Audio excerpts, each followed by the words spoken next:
Yo, Atlas speaking, and welcome to part 3 of What If I Was Reborn into My Hero Academia as a Civilian Orphan with the Light Human Quirk. Let the tale begin. Chapter 41, Aftermath. There wasn't much to say besides that we weren't expecting that. Thankfully, most of the seriously injured heroes were carried off before the tsunami ever appeared. It couldn't really be counted as a mistake on the hero's side. In a fight of this size, it's impossible to keep track of everything and everyone. But it might be my fault. With my speed I could easily reach him the moment he so much as twitched. But I wanted to see what he was going to do. As for the person responsible for the tsunami, they were likely dead. After a few days, bodies will likely start washing ashore, scaring some people and probably traumatized a few. But there will definitely be bodies belonging to the villains we fought today. Usually drowning is one of the most excruciating ways to die, filling your lungs full with water and being unable to do anything about it. For most of them, it was painless. Most of the people were already unconscious at the time of death. It's unknown just what led to this mass breakout. Indeed, the once impenetrable prison was lately stacked with villains, but its defenses were top-notch. Right now, there is no survivor left from the guards working at Tartaro's. Even if they survived the villain rampage, they couldn't have survived the tsunami. The prison itself wasn't destroyed by the overgrown wave, but the insides were flooded. It would take a while before the maximum security prison would be operational again. And after this incident, there will be many reforms to that prison. The people at the top didn't take lightly to this loss of life. They may not care much about the villains, but the guards were all productive members of society. And if we didn't manage to stop the villains from getting into the city, they would have no doubt gone back to ruining everything our society holds dear. The quirk that affected the defenses so heavily is speculated to belong to the last inmate sent into the prison. On paper, their quirk allowed them to manipulate a certain frequency that they also emit. But apparently, there was a lot more to that quirk than meets the eye. He managed to affect everything in the prison at once. It just shows that in a world of quirks, there is bound to be one that can render the defenses of Tartarus useless. It's what motivates us to improve our systems. For me, this situation was an eye-opener. It reminded me just how unpredictable quirks can be. And it also reminded me that I need to grow stronger. I may have lied a bit when All Might asked me if I was doing okay. At that time I could barely stay on my feet. But I didn't want to look weak in front of the people I had saved. Right now, I am standing on the edge of the broken bridge. I could feel the things around me, but I had turned off my perception. I could feel even the people behind me, going to their homes. I suddenly felt the urge to pull at the lights around me. I could see them moving as I pulled onto them, the light becoming more and more powerful. I started controlling the light around me. In my excitement, I had forgotten about my exhaustion. All Might was looking at me with an odd expression. All Might was likely able to tell that my last move was extremely taxing. Right now he was probably assessing the situation. As the people that were leaving turned around, they looked on, the lights dancing around, almost as if of their own volition. I could only recognize this as a fruit awakening. I had never seen an awakened Logia before. But from what I understand, awakening differs from fruit to fruit. Even when fruits are of the same category, they might have different ways of awakening. In my case, I seem to have gained the ability to feel all of the light around me and control it. This strengthened my perception by a lot. In the past, I was stuck to a certain speed mostly due to my perception not being able to keep up with the speed of light. While I could go up to the speed of light, I would not be able to control it whatsoever. Now, my perception was strengthened greatly. It meant that now I could reach even greater speeds, and also control them. In the past, I couldn't even control myself when going at a quarter of the speed of light. Now I think I can even go at half of that without any issue. Young Allan, you should take a break, All Might said, patting me on my back and breaking me out of my stupor. This brought me back to reality. My legs were starting to give, but All Might was holding me up, making me look perfectly fine in the eyes of the crowd. Yellow Flash, could we get an interview? A reporter asked excitedly. We should get going for now, Crime does not wait. Saying that, All Might jumped, dragging me with him and going at full speed to UA. After a few minutes, we landed at the gates of UA. He started steaming. Thank you, All Might. I'll take a cab from here. He just nodded reluctantly, not having time to stand in that form any longer. He quickly dashed off, pretending to go somewhere else. I just entered a taxi and gave the driver Rumi's address. When reaching home, I was already almost falling asleep. My home is Rumi's house, of course. Which meant that meeting her here wasn't surprising. What was surprising was the concern she was showing me, and the crushing hug I received upon entering the door. She should know better than to worry for me at this point. But it still warms my heart. Sorry for making you worry. My voice coming out is more of a whisper. Shut up, she said, not letting go of me at all. And in the warmth of her arms, I fell asleep. Chapter 42, Reaction and Manipulation. While the heroes were resting and the public was starting to witness the feats that the heroes managed to pull off that day, someone was having a different reaction to this whole affair. In a poorly lit warehouse in the Kamino district, laying on a table with various tubes coming in and out of his body, was a person that could only be described as sickly. All for One stood there. After seeing the events that transpired, he was quite disappointed. The person he had sent there was the very first successful Nomu prototype. The Nomu's body had miraculously adapted 2 quirks and managed to retain a bit of consciousness. One quirk could control and release different frequencies and waves, and the other was a simple power amplification quirk. They had somehow resonated with each other, turning into a power that seemed impressive to the supervillain. While they were in his body, they couldn't merge like that, no matter how much he tried. Kyudai Garaki did the experiment on a mass murderer. It had been their first success, mainly because they didn't force any more quirks into him. The prototype had been sent to free someone from Tartaros, a person that had a quirk All for One was interested in. It was the former leader of the Yakuza and the Shiha Saikai, a person named Kai Chisaki. All for One had only heard about this person after he had been incarcerated. They didn't even get to make themselves known properly in the underworld. In the eyes of many, they were an incompetent group. But to All for One, that person's quirk was interesting, capable of manipulating matter. He had big plans for such a powerful quirk. Healing himself was one such plan. If he could go back to his peak, then he wouldn't have anything to fear. He also wouldn't have to worry about rushing his successor into the public eye. There was also the matter of that young new hero. Being titled the world's youngest hero, he was also one of the strongest in Japan. He had his doubts about the reports he received on the Yellow Flash.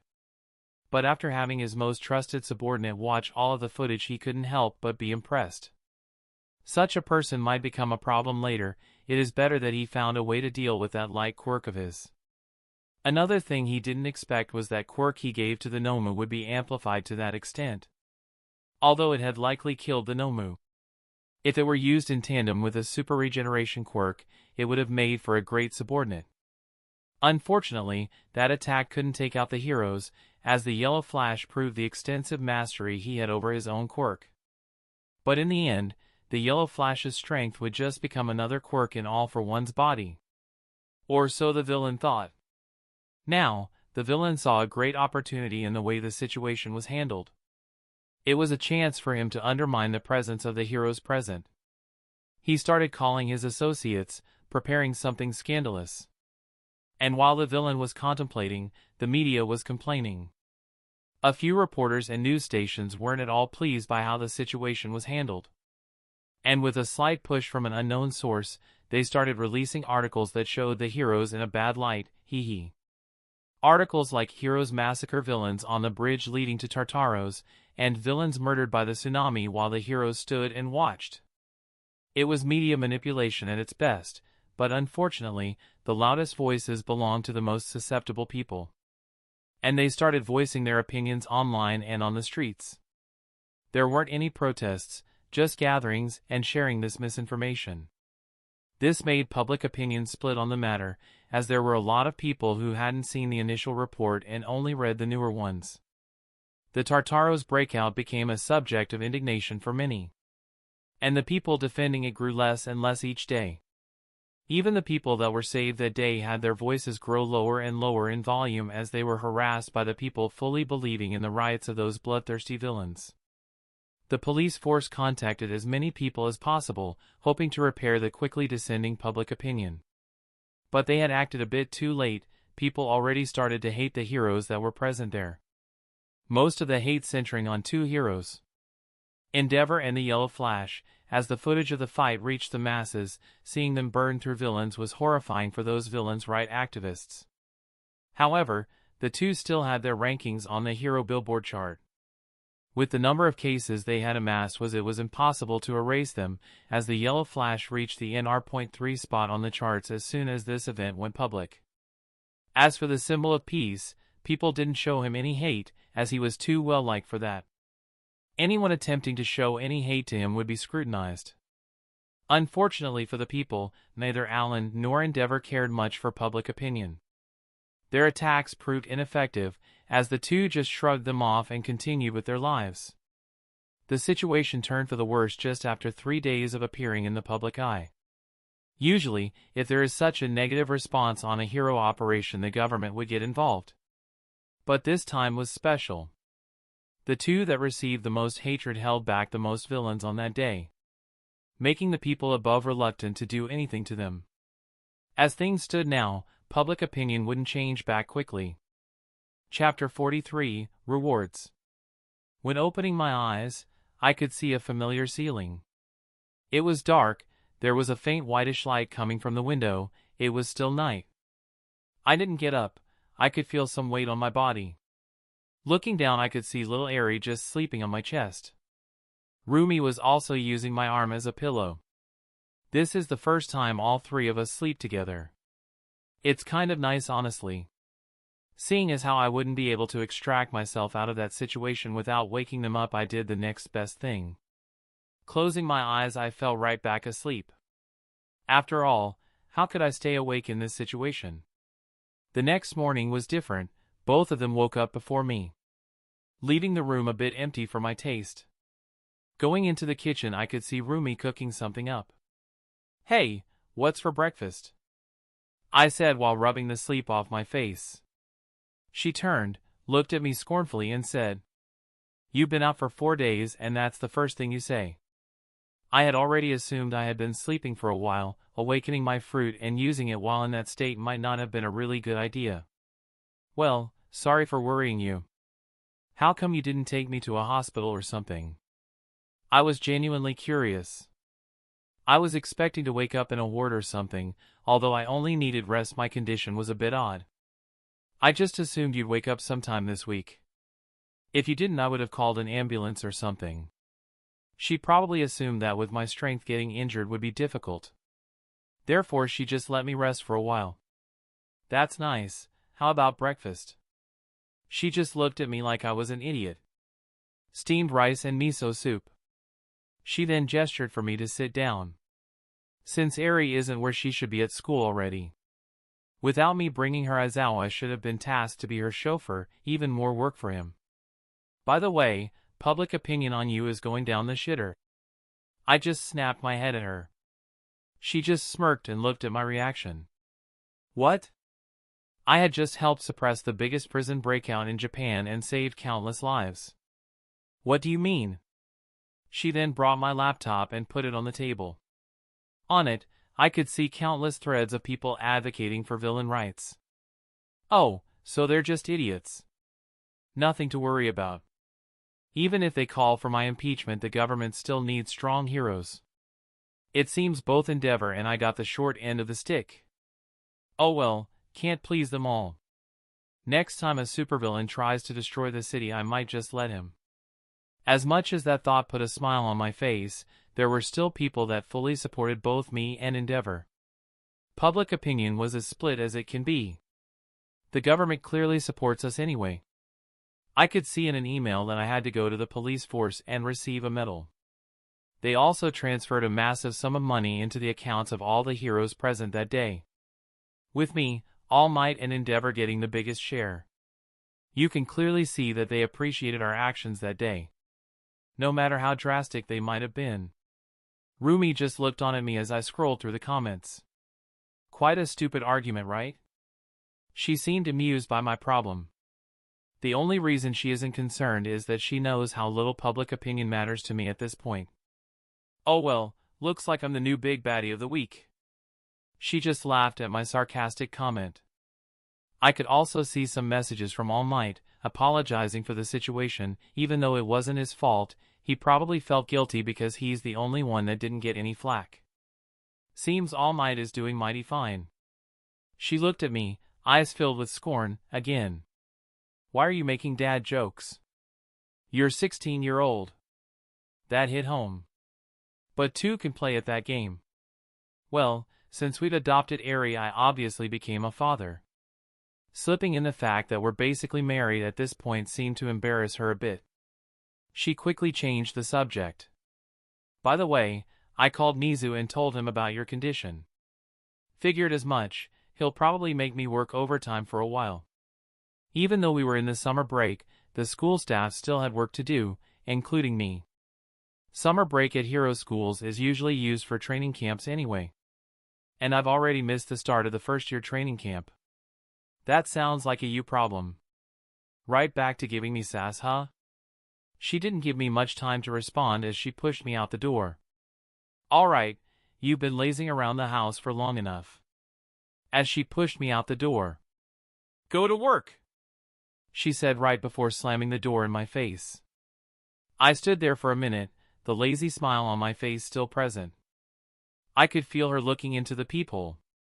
After staying like that for a while, she gave in, opening the door and giving me a peck on the cheek. Alright, I'm off, were my next words, as I took off flying to UA. Underscore underscore underscore underscore underscore underscore underscore underscore underscore underscore POV Rumi underscore underscore underscore underscore underscore underscore underscore underscore underscore underscore. This was a stressful 4 days for me. Having to watch him sleep and question how long it would take him to wake up. Seeing him up and about made me smile a bit. Even with all the fatigue that had accumulated the past few days. The way things developed in the past few days was infuriating for me. Nizu was just as mad as I was. I've been talking to Allan's boss since day one, keeping him posted on his condition. I could tell that he was growing more and more annoyed by the way some of the public was responding to the hero's actions. Things could have been worse. At least the government wouldn't throw them under the bus. Having to kiss Allan on the cheek was a bit embarrassing. It made my ears flop down a bit. Now that I think about it. Didn't that bastard owe me a date? Chapter 44, Planning and Thoughts. As soon as I started flying, I reached the gates of UA. Thinking back on the reaction Rumi had when seeing me awake was nice. There's also the fact that we had slept together. I think that if I don't ask her on a proper date in the next few days, she will crush my head into the front door. As I entered the gates, I could sense some gazes peering into my back. There were a few people taking photos with their phones and whispering to each other. Even with all of my time spent as a famous hero, it still felt off to be recognized on the streets and talked about in hushed voices. Oh well, I had to talk to the principal now. Staying here and pondering won't help me with anything. Walking through the empty hallways at UA felt weird. I was so used to this place being packed full of students that I had forgotten how large the corridors actually are. In a classroom, I could feel a few unfortunate souls studying for their summer exams. 3 of the people there were really familiar to me. It must be the unfortunate big 3. Looking through the window and watching them study with tears in their eyes was a bit satisfying. The fact that Mirio noticed me and the mocking grin on my face only made things funnier. Tamaki was just slumped on his chair, looking on as Mirio dug his fingers into his table a bit and gritted his teeth. This also caught Najiru's attention. She had a huge smile on her face as she waved her hand excitedly in my direction. At this point, even Present Mike noticed that someone was disrupting his class. Looking at the door, he just said, "Allan, please stop laughing at them." That was my cue to leave. Mike and the others realized that I was a big part of the reason why their students flunked a few classes. They couldn't really punish me either, not like I was being paid at UA. A month back I had officially become a combat instructor, having my own classes without the need of supervision from other staff, besides medical. The title gave me some leeway in how I handled students. As I reached the end of the hallway, I could feel that the teachers were in a meeting. Nizu was probably explaining something to them. The room seemed a bit gloomy. I put on my game face and prepared for action. But I was never one to take these meetings seriously, loudly opening the door and saying in a rapid voice, "Hello everybody. Did you miss me?" The teachers just stared at me, with Snipe clearing his throat and Aizawa just staring at me with his dead eyes. Midnight seemed the only person excited to see me. Well, she was always excited, not in a good way usually. Nizu was the first to respond. "Allan! So nice of you to drop by your place of work from time to time. Straight to taking jabs at my 4 days of sleep, huh? I wish you didn't come back." Aizawa grumbled in a low voice. "Nice to see you too, sleepbag." I wasn't one to ignore such disrespect, at least not from him. Lunch Rush also said, "I wondered why you stopped dropping by." I looked at him with stars in my eyes. No joke, I made my eyes shine. "I also missed your food, teacher." This seemed to annoy Lunch Rush a bit.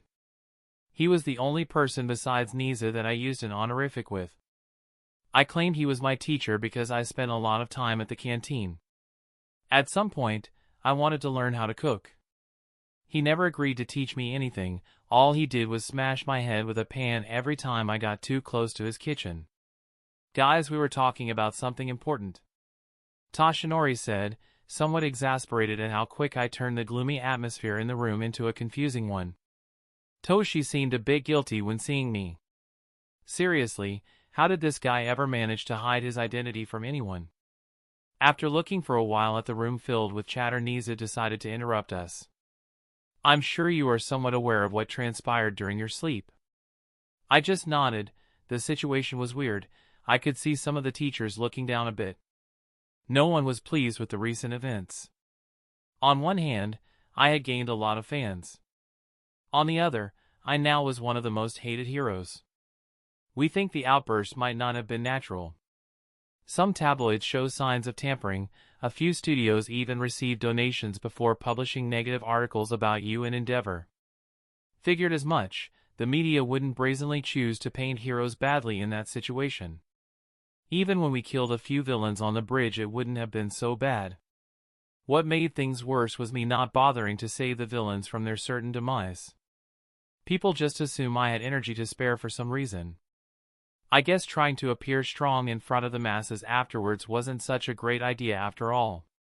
Do we know who made these donations? This was no longer about my public opinion. Someone was trying to undermine heroes in general. Unfortunately for him, the dirt only stuck to me and the NR.2 hero. But even that was enough to make people question other heroes. I might have a hunch as to who was responsible for this. All of them were anonymous. We are currently trying to find out who might have had ulterior motives. After a few more questions, the meeting was over. Niza turned to me and said, "You should go to the police to get your tracking device removed. It's part of your reward for protecting the people on that bridge." That news put a smile on my face. They didn't need to worry about me becoming a villain anymore. I was the NR.3 hero now. I managed to push Hawks into the 4th place. I'm sure he was disappointed about that. But I also took his title of youngest hero to reach top 10. Heck, I might be the youngest pro hero in the entire world. Don't fact check me on that though. For now, I have more important things to do. Like planning my date with Rumi. Chapter 45, Date Planning and Help. As the people were starting to leave the meeting room, I quickly said, "Wait!" Everyone looked at me in wonder. I believe they hadn't seen me this serious before. Even Present Mike looked surprised. He had just returned from his checkup on the summer class. What happened? Even Nizu was intrigued. I urged everyone to take a seat. They did so curiously. "I have an important request to make of you." Even Aizawa's back straightened out. He didn't enjoy my company, but he valued me as a colleague. I never asked for anything. This made them feel something serious was coming up. Looking around the room, my tone set a severe atmosphere. They looked on expectantly. Snipe could be seen waiting and tapping his finger on the table, while Cementos gave me a weird look. Majima didn't give much of a reaction. I had asked him for things in the past after all. But to everyone else, this was new. I plan on borrowing the canteen for a romantic date with Rumi. Niza smirked a bit. In the room, I could hear a bang. As soon as I said that, Toshinori banged his head on the table. Midnight released a squeal that I can only describe as sensual. Lunch Rush just shrugged. He likely found this situation entertaining enough to remain seated. Since it also concerned his part of the building, it was also important that he remained. Snipe took out his gun and shoot me in the head with a rubber bullet. I quickly hardened some light around my forehead as the bullet touched it. It looked like it bounced off my forehead, not even phasing me. But it hit Cementos, who got up and just left the room, followed by Aizawa, who didn't even bother to gaze in my general direction anymore. Majima just started mumbling something about couples. Huh? What's wrong? I said, scratching my head. Toshi just sighed and shook his head. Niza seemed like he was having fun. Only he and Midnight seemed to enjoy this topic. As Toshi just slumped in his chair. Snipe huffed and sat back down. He was still a nice person, always willing to help out a colleague. So, what's your plan exactly? It's the first time I've heard this type of request from an employee. Nizu's smile was still present, but his sentence had a weird undertone at the end. Did he forget I'm basically doing charity work here? I plan on having dinner there. I'll clean up the tables and stack them elsewhere. Midnight was the one to interrupt me with a toothy grin. I can arrange some decor. I'll make sure to make it tasteful. Her smile was creeping me out. Thankfully Snipe came in and saved the day. I'll help keep her in check. He was a true hero. Ectoplasm also offered to help put up the decor, since he can just use his clones for the handiwork. Recovery Girl also chimed in, I'll just take care of Eri while you guys are having fun. She probably just wanted to spend more time with Eri. Still, my smile got wider. I also hope on somehow closing the blinds on those huge windows. I hope Majima could help here. I said, looking at the man. He silently looked back.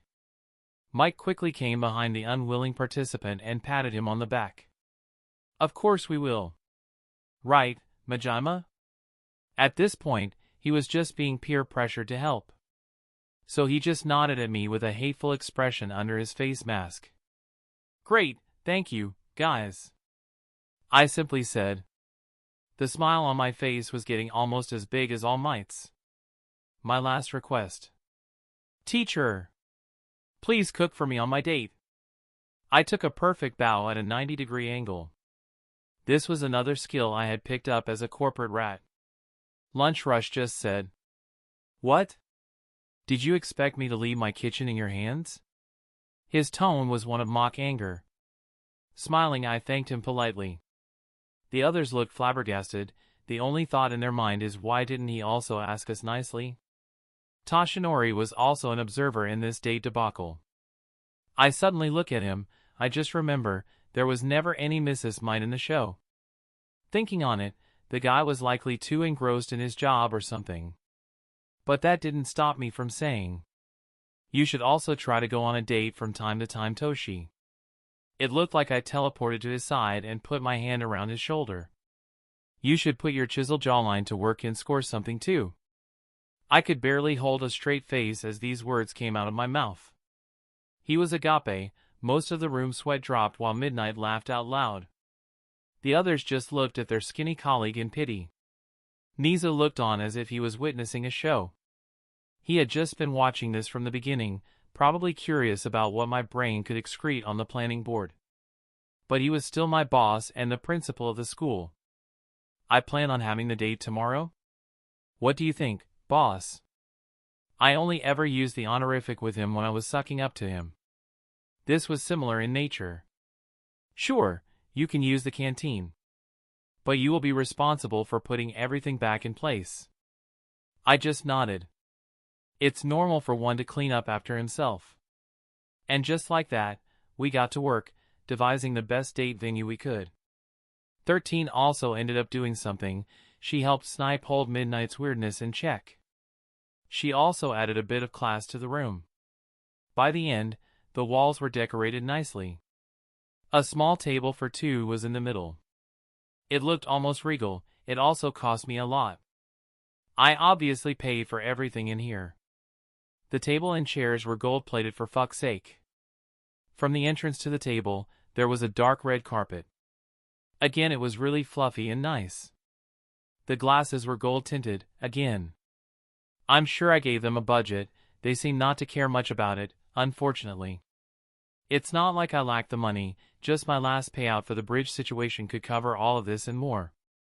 I was still reluctant about seeing the price of the stuff they purchased. The only thing I didn't pay for was labor. That will never happen. After a long day of work, the canteen was ready. Now all I needed to do was bring Eri home and extend the invitation for tomorrow.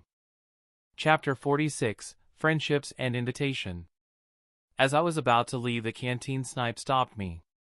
You do realize that when you're back to work you're going to owe each of us a favor, right? I just rolled my eyes. These guys obviously had nothing better to do. It was summer break and most villains in the area were too scared to act. If they didn't help me they would just be lazing around, like Aizawa would if he didn't have to be present for Eri's training. But, as much as I joked around, I was honestly grateful for all of their help. Ever since I came here they had all been trying to make life a bit easier for me. Every one of them took my situation very seriously. After getting to know me a bit better, they realized that my age wasn't very important. Unlike most teenagers, I wasn't bothered by anything happening around me. That was mostly because I'm not actually a teenager, but they don't know that. To them, I'm a child that matured early due to his circumstances. They decided to treat me as an equal. Therefore, even before this, I would have helped them without owing them a favor. Now I genuinely considered them friends. Even Midnight. Behind all of her weirdness, I know she always means well. Sure, but keep in mind that I'll be a student this year. The only reason I'd be attending the general course is to get a high school diploma. I would try to graduate early, but then I'd have to work more. Snipe nodded, just looked at me scornfully. Majima just shook his head and left. As a student, I can always use the studying excuse when I don't feel like doing something at UA. Heh, that favor will remain untouched for a long time. After that quick exchange, I waved goodbye to my unpaid workers, friends, and continued to one of UA's facilities.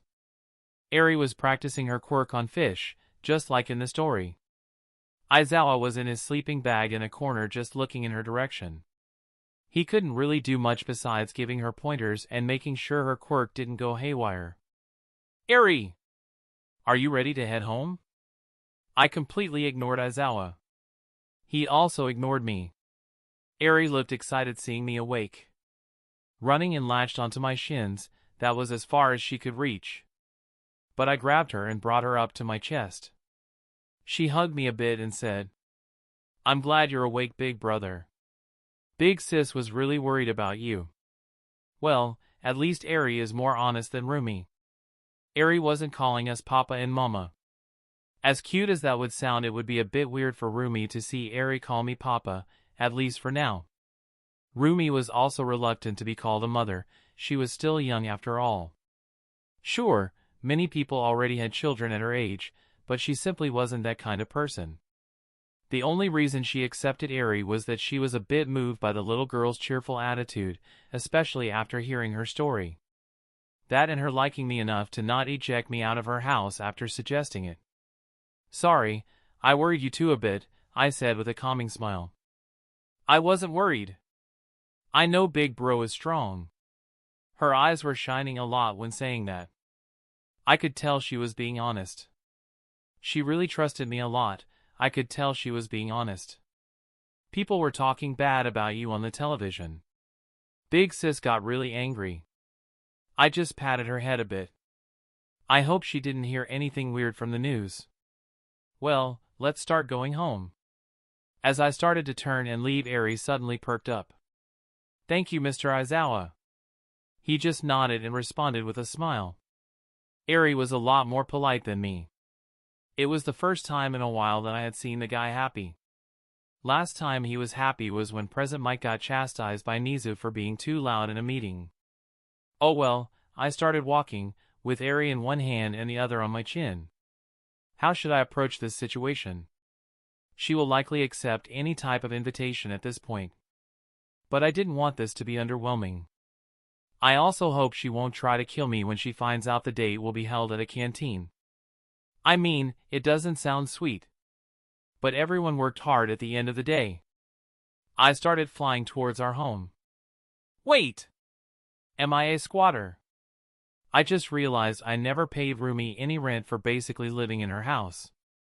I'll worry about that later. Forming a protection screen out of light around Eri, I started flying at a manageable speed for her to enjoy the journey. I couldn't really use light speed when I was carrying someone. Usually, when moving at that speed, my body turns into light automatically.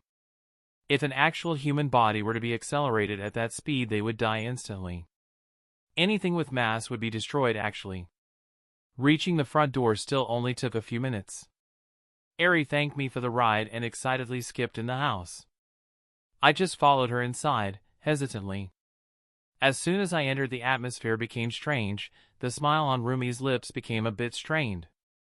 Underscore underscore underscore underscore underscore underscore underscore underscore underscore underscore POV narration underscore underscore underscore underscore underscore underscore underscore underscore underscore underscore. Eri took this as a cue to go to her room and play a bit with her toys. She was still happily skipping to her room. As soon as she closed the door, she could hear some screaming and some stuff breaking. She wasn't scared by this in any way. She just thought big brother and big sister really get along well, the smile never leaving her face. This wasn't the first time Allan took a beating for doing something wrong. While Rumi couldn't beat him in an actual spar, he couldn't really fight back when he was in the wrong. Running away would just make it worse in this case. He basically lived with her. Chapter 47, Date. So there I was, laying on the ground as Rumi triangle choked my neck in between her thighs.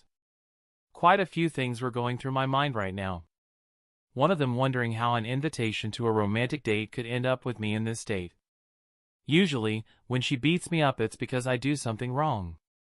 But this time I don't even know what got her so worked up. The only thing she said after little Eri went to her room was, "You bastard." Then she proceeded to kick me into the wall. I let her blow off some steam.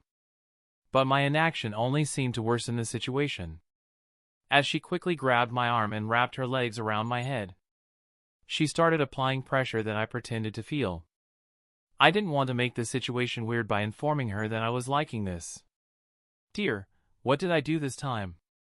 My tone was slow and asking for forgiveness. My lazy personality only seemed to anger her. "Where is my date?" With every word she applied even more pressure to my head. It was obvious that she was really pissed off. Rightfully so.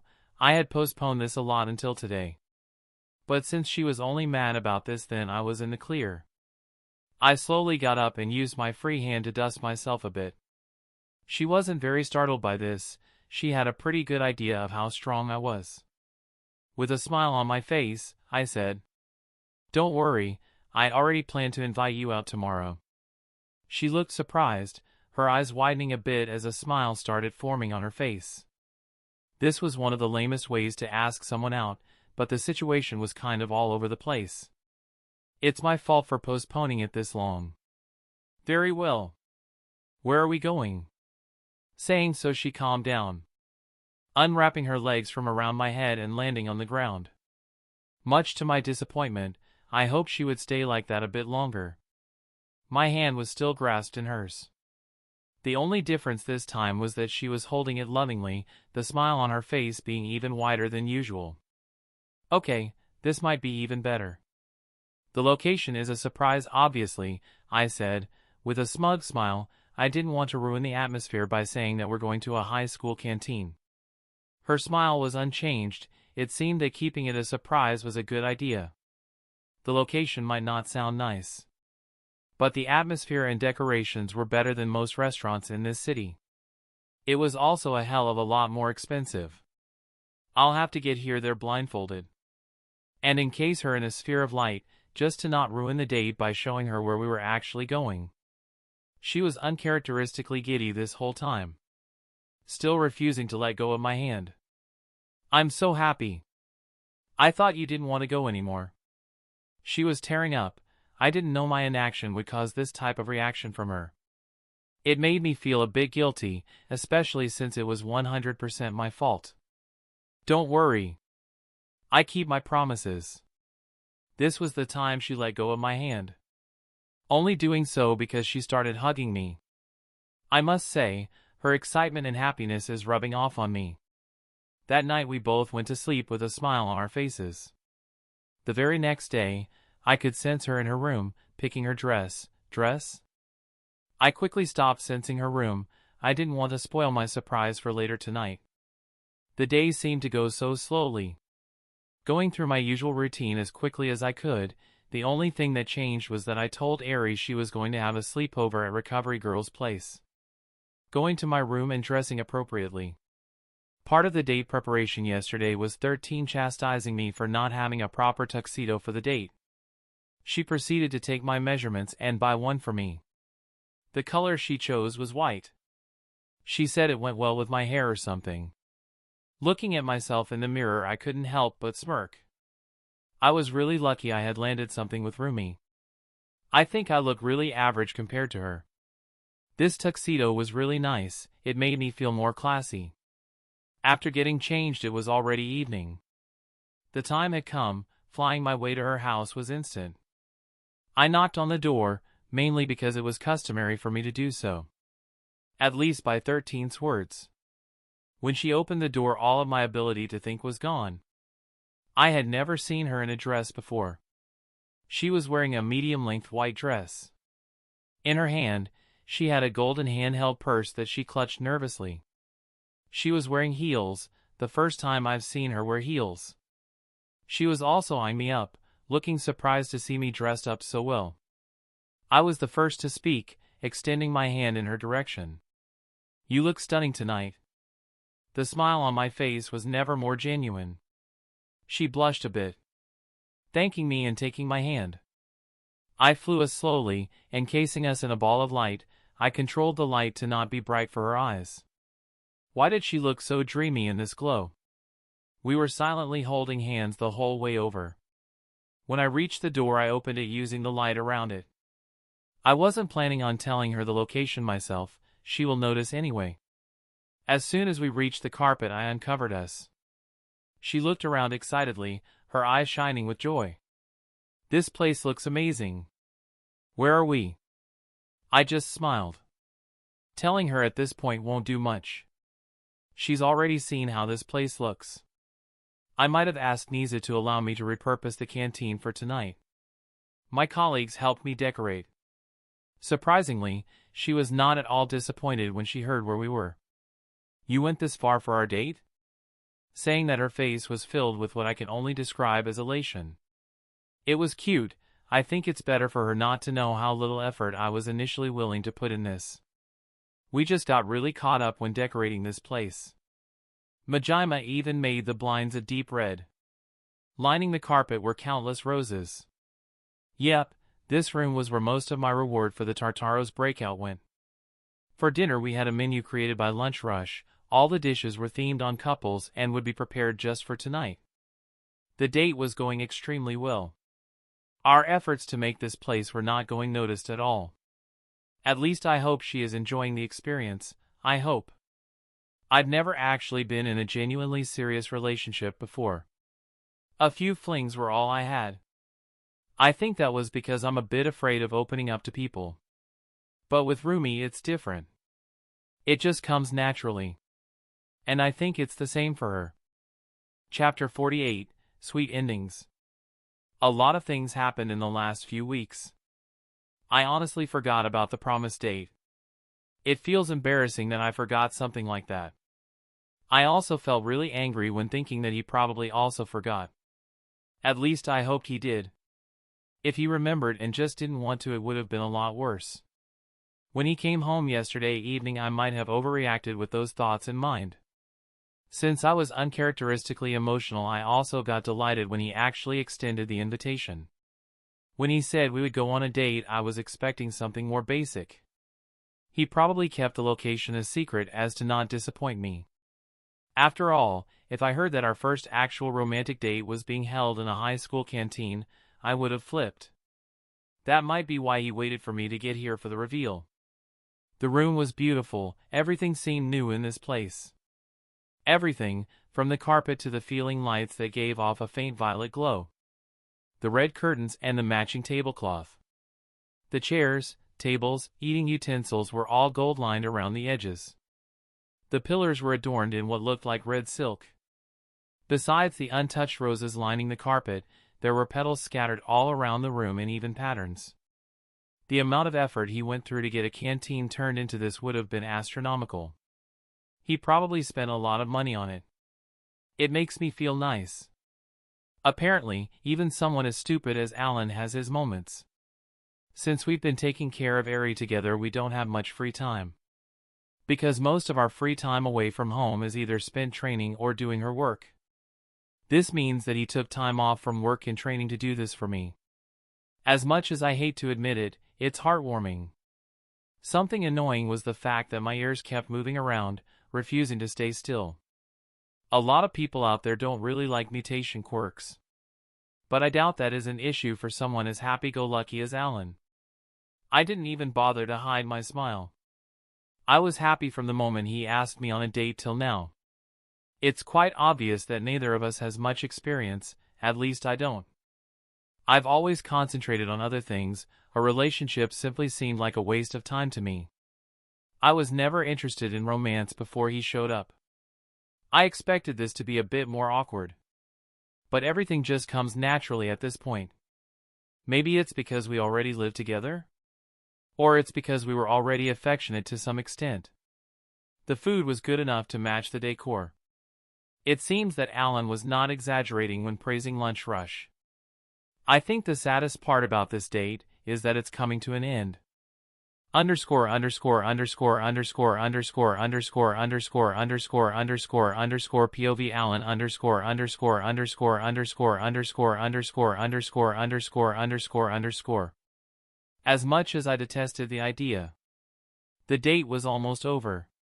We did everything. We talked, held hands, ate delicious food, pranced around the room and admired the decor. She also seemed disappointed by this. It's almost as if neither of us wanted to leave this place. Lunch rush already left, leaving me with the keys to lock down the place. He obviously warned me not to touch even the smallest knife in his kitchen. We have been holding hands for a while now. Every piece of the decor was studied as the two of us tried to make this date last as long as possible. But, as the clock turned midnight, we realized we had spent too much time there. Both of us had work tomorrow. If we spent more time here, then we wouldn't be able to get much rest. Reluctantly, we started heading home. This time I made the barrier of light transparent, slowly flying us over the city. The city lights weren't a new thing for a hero. But tonight everything seemed more beautiful. Rumi seemed to think the same. Her eyes glowed and looked on as her hands squeezed mine tightly. I wasn't one to let go of that chance. While Rumi was distracted, I quickly leaned in and kissed her lips. Her eyes widened a bit as her ears perked up, but she soon closed her eyes and enjoyed the moment, making the sphere around us opaque, and we started making out with fervor. Our hands started exploring each other's bodies. Meanwhile, my tongue made its way in between her lips and tangled her own. Her ears were starting to drop slightly to her sides, as her breathing became ragged. By the time we got home, both of us were excited. I don't even remember how we got to her bed that quickly. But I do remember her dress coming off, seeing her beauty in its full splendor. This night was going to be a long one. Both of us got terribly excited by our date. It made us completely forget about any worries we might have had. Everything from age difference to how people would look at us. We let go of our inhibitions that night and did what we had been wanting to do for a long time now. But we might have gone a bit overboard. Both of us had strong physiques after all. Maybe we should have stopped when her bed broke down? Or when we ran out of protection.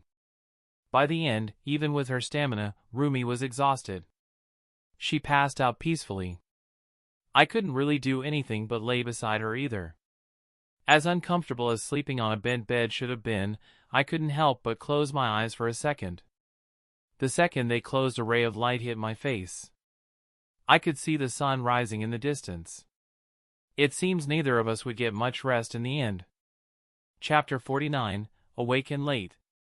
When I woke up it was already 10 a.m. I was hugging Rumi close to me and looking to the alarm clock with hate. It didn't manage to wake us up at all. Upon further inspection it seemed a bit bent. I think one of us woke up and wasn't too pleased about it. Overall, I think I slept for about 3 or 4 hours. Now, I had to somehow wake up Rumi. She was latched onto my torso. I don't know what she's dreaming, but she has a stupid smile on her face. Poking her cheek didn't seem to affect her. Neither did patting her back. I didn't want to do anything more forceful than that to her. At least not outside of training. I ended up having to slip from her grasp by turning myself into light. That seemed to wake her up, as she fumbled about grabbing at the bed and groggily got up. All I could do was smile. This was not the most comfortable place to sleep after last night. We needed to get a new bed for this room. Her eyes widened as she saw the clock. The amount of panic on her face was almost comical. Allan! Why didn't you wake me up? It seems that she regained her energy. She always has energy when it comes to arguing with me. I just woke up too. Also, when you get mad your ears stand up straight. It's cute. She just looked even madder. My attempt at flattery seemed ineffective. The only reaction it got was a slight blush. It's your fault for not getting tired, she said while huffing. It seems that she isn't as mad as she wants me to believe she is. Okay, I'm sorry. Although you didn't really mind it. A kick quickly came towards my temple. She didn't even let me finish teasing her. With a cheeky smile on my face, I easily dodged her attack, using that opportunity to lean in and kiss her. She just paused, looking a bit flustered. I quickly left the room to take a shower. Both of us were already late for work. She had to go to her agency and I had to clean up the canteen. After quickly getting dressed I left for the kitchen, quickly putting together 2 sandwiches and packing them. In that time Rumi also managed to get dressed. I quickly put 1 sandwich in a bag and handed it to her. We don't have time for breakfast. This will have to do. She just nodded and thanked me. I'll take you to your hero agency. She perked up at this. Usually, she just drives there. Great, we have time to discuss some boundaries then. Rumi probably wanted to talk more about our relationship. She seemed a bit gloomy for a second. As we got out of the house I grabbed her hand and squeezed it, the smile returning to her face. As I was flying us at a manageable speed she started speaking. Okay, we need to talk about this. She took a short pause. I let her continue. Today you might have left little Ari at a colleague's house. But you can't do that too often. I nodded. She probably wanted to say that we shouldn't do much when Ari is at home. Last night we were a bit loud after all. We didn't want the little girl walking in on us by mistake. Especially since she usually sneaks up and ends up sleeping with one of us every night. We will have to be discreet about things. Her face was red while talking. She avoided saying it directly. To hear a straightforward person like her stutter around embarrassedly was extremely cute. Don't worry. Discretion is my middle name. Hearing me say the most cheesy line possible seemed to not calm her at all. She looked at me with scorn. I sighed. Look, I know when to and when not to act affectionately. I won't just go around town making out with you. Hearing me say it so seriously seemed to please her. The rest of our short journey was mostly quiet. When reaching her agency I reluctantly let go of her hand. She gave me a quick peck on the cheek and left. After looking at her back for a few seconds I quickly flew to UA. I reached there almost instantly. Props to moving at light speed. Even with all of my speed, I am still late. My greatest enemy remains my poor time management skills. As I walked down the familiar hallways, I couldn't help but reminisce about how I had reached this point. In the beginning, I thought I chose this world because of its relative safety. At least that was what I was telling myself. In the end, after living my last life as diligently as possible, I wanted some action in this one. I didn't want to go to a battle-crazy universe, like One Piece or Dragon Ball. So I chose this world. Becoming a vigilante was just another way to pass time for me. It provided me with some release. I wasn't taking anything seriously. Until I got recorded for the first time. From then on, I started growing. A mistake proved to me that being carefree is never a good idea when doing hero work. That time it was just a camera. But what if someone dangerous ambushed me while I wasn't paying attention? It was these thoughts that woke me up to reality. Now, looking around, I have friends, a daughter, of sorts, and a, sometimes, loving girlfriend. During my pondering, I managed to reach the teacher's lounge. I could sense everyone in a meeting, again. After knocking, I entered the room with a smile on my face. "Good morning, everyone." They all just looked at me, judging my very existence. "You're late. To the first day after your short vacation," Nizu said, somewhat irritated. To be fair, I didn't get much sleep. I didn't get to finish. I could hear a loud squeal coming from midnight. While most people just sighed, I realized that they were all having grave expressions for some weird reason. "So, what are we talking about?" My lazy tone seemed to tick Aizawa off, again. "Well, the meeting just started anyway. Take a seat." Saying that, Nizu pressed a button and showed us a screen. On that screen, we could see the file of a person. Nizu started explaining this was the person that tampered with the defensive systems in Tartaros. A silence took the room. I wasn't too surprised, it was the tsunami guy. The police managed to find his body yesterday apparently. He showed us a picture of it on a table. It was mostly intact, probably didn't get crushed by any debris from the bridge. During the autopsy, doctors managed to find an anomaly. This man had 2 quirk factors. He also showed signs of experimentation. He then showed us a chart of his DNA and compared it with that of a regular person. I could see Toshinori clenching his fists while the others looked surprised. To me, this wasn't really that surprising, it just meant that All for One wanted something from that prison. And since he didn't take the chance to attack us when we were weak, he's still not recovered enough to fight by himself. Is the only conclusion I can come to. The meeting ended shortly after. Since Nizu wasn't yet going to reveal the existence of the supervillain to everyone.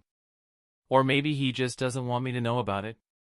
Maybe that's why he was a bit angry when I entered uninvited. Oh well. If All for One gets too brazen, then I might have to give up on my plan and just attack him head-on, as much as I hate the idea. Right now, I have Eri to take care of. I also need to go and buy a new bed for Rumi. Chapter 50, New Abilities. Now that I think about it, it's clear enough that Nizu doesn't want me to know about All for One. Since I was still young, he probably thought that I would underestimate him and get my quirk stolen. After all, a villain with a quirk like mine could be the end of hero society as we know it. But not informing me at all is much worse. If I didn't know of his existence, then he might ambush me and attempt to steal my quirk. Thankfully, I already know the threat he possesses. I am always on guard for any sneak attacks. I even set up traps around Rumi's home to alert me of intruders. Besides the fact that my perception covers around 1 kilometer around me subconsciously, the information I receive isn't perfect, of course. I need to focus a certain location to actually view it in detail, especially if it's out of sight. But any movement is felt in this radius. Some people might call me paranoid, but I wasn't afraid for myself. Back when I was alone, I didn't care enough to take any precaution. Now that I had Eri and Rumi, I want them to be safe. With these thoughts in mind, I reached the hallway leading up to my second favorite place in the world. The cafeteria. The first thing on my list of priorities was cleaning up the cafeteria. When reaching it, I was sad to see that I had a lot of work to do. I had hoped Nizu would have Majima send some robots to deal with this. Maybe he just wanted this to be a form of punishment? Oh well, it counts as cleaning after myself, so I can't complain. I decided to take this as an opportunity to train, quickly using the light around to create a few clones of myself. I tried to control the light to create the clones in my image perfectly. Several invisible strings of light connected me with my clones, making them solid. But I still had a lot of training to go through. Most of the clones had imperfections, some were a bit shorter, others taller, wider, and some were just uglier. I started making them move around the room, taking things slowly as they started picking things up and moving them in garbage bags. All of the roses and petals were quickly gathered and put in various bags. All of them were controlled by me. As I slowly got accustomed to making my constructs adopt human movements, I also repaired a lot of imperfections that existed in their appearance. While I made them carry everything out and bring in the cafeteria tables, I also experimented a bit with invisibility. Since I had awakened my fruit, I also gained the ability to refract the light around my body. After all, as long as the light doesn't touch me, I am invisible to the naked eye. It's also how I kept the strings of solidified light hidden. At first, I made them transparent, but they were still somewhat noticeable. This gave me a few ideas for new abilities I can develop. The awakening of my powers gave me a multitude of new possibilities. Things I was struggling with before now seemed just so much easier. For now, I should concentrate on finishing my work and getting Eri. Reaching the infirmary, I quickly knock on the door and enter the room. Inside, I could see Eri sitting on a bed. This was a free day from her training. This next year her training would slow down a bit, as I plan on actually enrolling her in a school. She already has a hang on how to stop her own quirk. Her control was slowly getting better and better.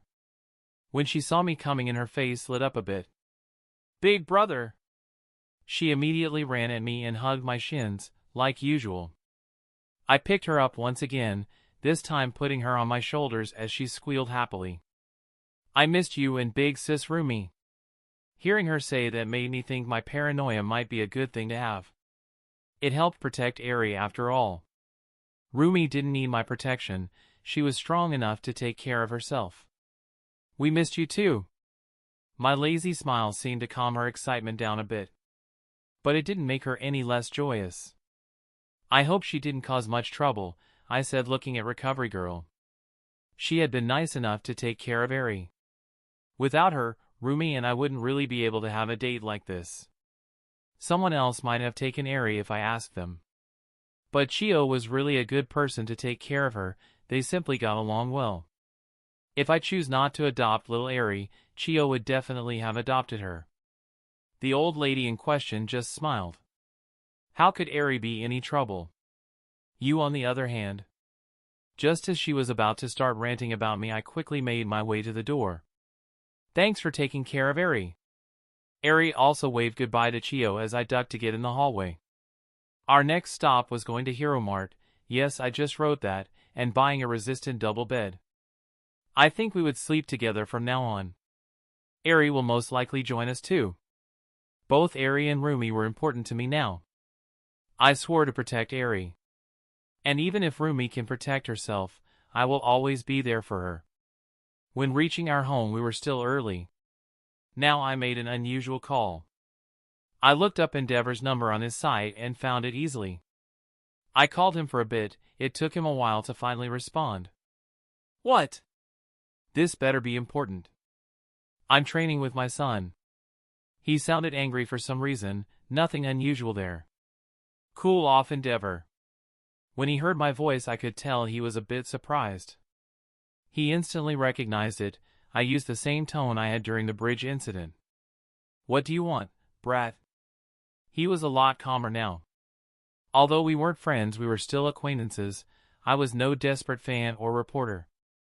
"I was just wondering if your injuries were fine." This comment seemed to tick him off for some reason. Of course they are. As if a few cuts and bruises would put me down. I could tell he probably melted something in this short outburst. Probably his own patience. If that's all, I will go back to my training. He seems to want to hurry and train Shoto. Oh well, don't train too hard. He just huffed and hung up the phone. The whole point of that call was to see whether or not he was affected by his decline in public opinion. Not really out of concern, more like curiosity. It felt almost like nothing even happened. The thought put a bit of a smile on my lips. I don't plan on befriending Endeavor, but I won't antagonize him either. At least not on the surface. I still don't see him in a positive light. But keeping up appearances is important. After finishing that call, I turned on my television. I could see an intriguing headline. Government releases an official statement on the bridge incident. It seems I caught something interesting on the news. Chapter 51, Government Moves and Freedom. On the screen, I could see the chief of police as he was giving a statement in front of dozens of reporters in an open hall. The cameras were all focused on him. He spoke with calm. I'm sure many of you questioned the decisions of the heroes that day. He took a short pause, composing himself a bit more. He probably had a good poker face to be assigned this task. A lot of people have called for the punishment of the heroes present that day. But we cannot punish the heroes. The camera flashed brighter and some people in the room gasped. This was the government taking a stand. Dismissing the rumors of the heroes going wild and killing villains. That was the main belief that the reporters and the unknown donator had managed to instill in a large contingent of the public. As the chief was about to continue, a reporter interrupted him. So the heroes' acts of brutality will go unpunished? The chief just looked calmly at the reporter and said, the actions of the heroes that day were all for the safety of the general populace. If even one of those villains managed to escape, then they would have harmed a lot of people. For this one, the room was silent. Somehow, they didn't really take into account the actual danger the villains held at Tartaros posed for our society. Most of them were too blinded by their own egos to even consider that. The chief of police studied the room before continuing. The government has rewarded the feat of the heroes present that day. The cameras started flashing again, taking pictures of him from every angle. Furthermore, we have also decided to retract all charges against the former vigilante titled Yellow Flash. This one seemed to entice some of the reporters present. How could you do something like that? Both he and Endeavor injured and killed hundreds of villains that day. They deserve to be punished. One of the reporters spoke quickly, with righteous anger. The number 3 hero proved that he had turned into a law-abiding citizen. His charges were never that heavy either, as he never killed anyone during his time as a vigilante. This guy really didn't like the reporters much. Although he wasn't showing it outward at all, he observed anyone that reacted in a certain way and remembered their faces. They probably would be observed for a while. Their actions directly affected the way the public saw heroes after all. The reporters also didn't really call them out about Endeavor, as he wasn't really mentioned much in this statement. My rewards were the most scandalous, it seems. Also, doesn't that mean Niza needs to pay me from now on? Hee, I'm guessing he won't like that. The chief of police continued about my achievements during my relatively short time as a hero, slowly swaying the people that heard it to my cause. He mentioned things like the rapid decline in crime in all of the cities that surrounded Mizufu, my base of operations. Then he also started mentioning Endeavor's efforts to make Japan a safer place. The guy wasn't the best at rescue missions. Lately, he needed to go to other cities to patrol. Mizufu was mostly crime-free nowadays. He seemed adamant of informing people just how much we had done for the public and the people at home. Damn, I should hire that guy to be my public speaker. Even I can't paint myself in such a positive light. By the time I got up, the segment was already over. They didn't do much at the end, just reiterating the achievements of Endeavor and myself. Even so, this much won't sway the public opinion instantly. It's more of a gradual process after all. Once someone believes something, it's hard to convince them otherwise. But at least the mob of misinformed idiots will stop growing. Without further ado, I started getting ready to head out. The first thing I did was go to Eri and put her to sleep for a bit. I also left a clone in the house. From what I observed, I can control them freely from any side of the city as long as I am still connected to them. The longer the distance, the more I had to strain perception, but it wasn't a resource that would run out anytime soon. Heading into the station, I just got to the point. Hey, I need to get my bracelet removed.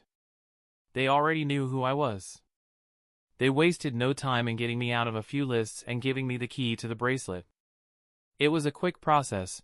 I had expected a lot of papers to sign and a few trips of wasted time. But it was done almost instantly. It feels nice to be a high-profile individual from time to time. Especially when things get done for you. Thinking on it, all of my charges were null for a long time.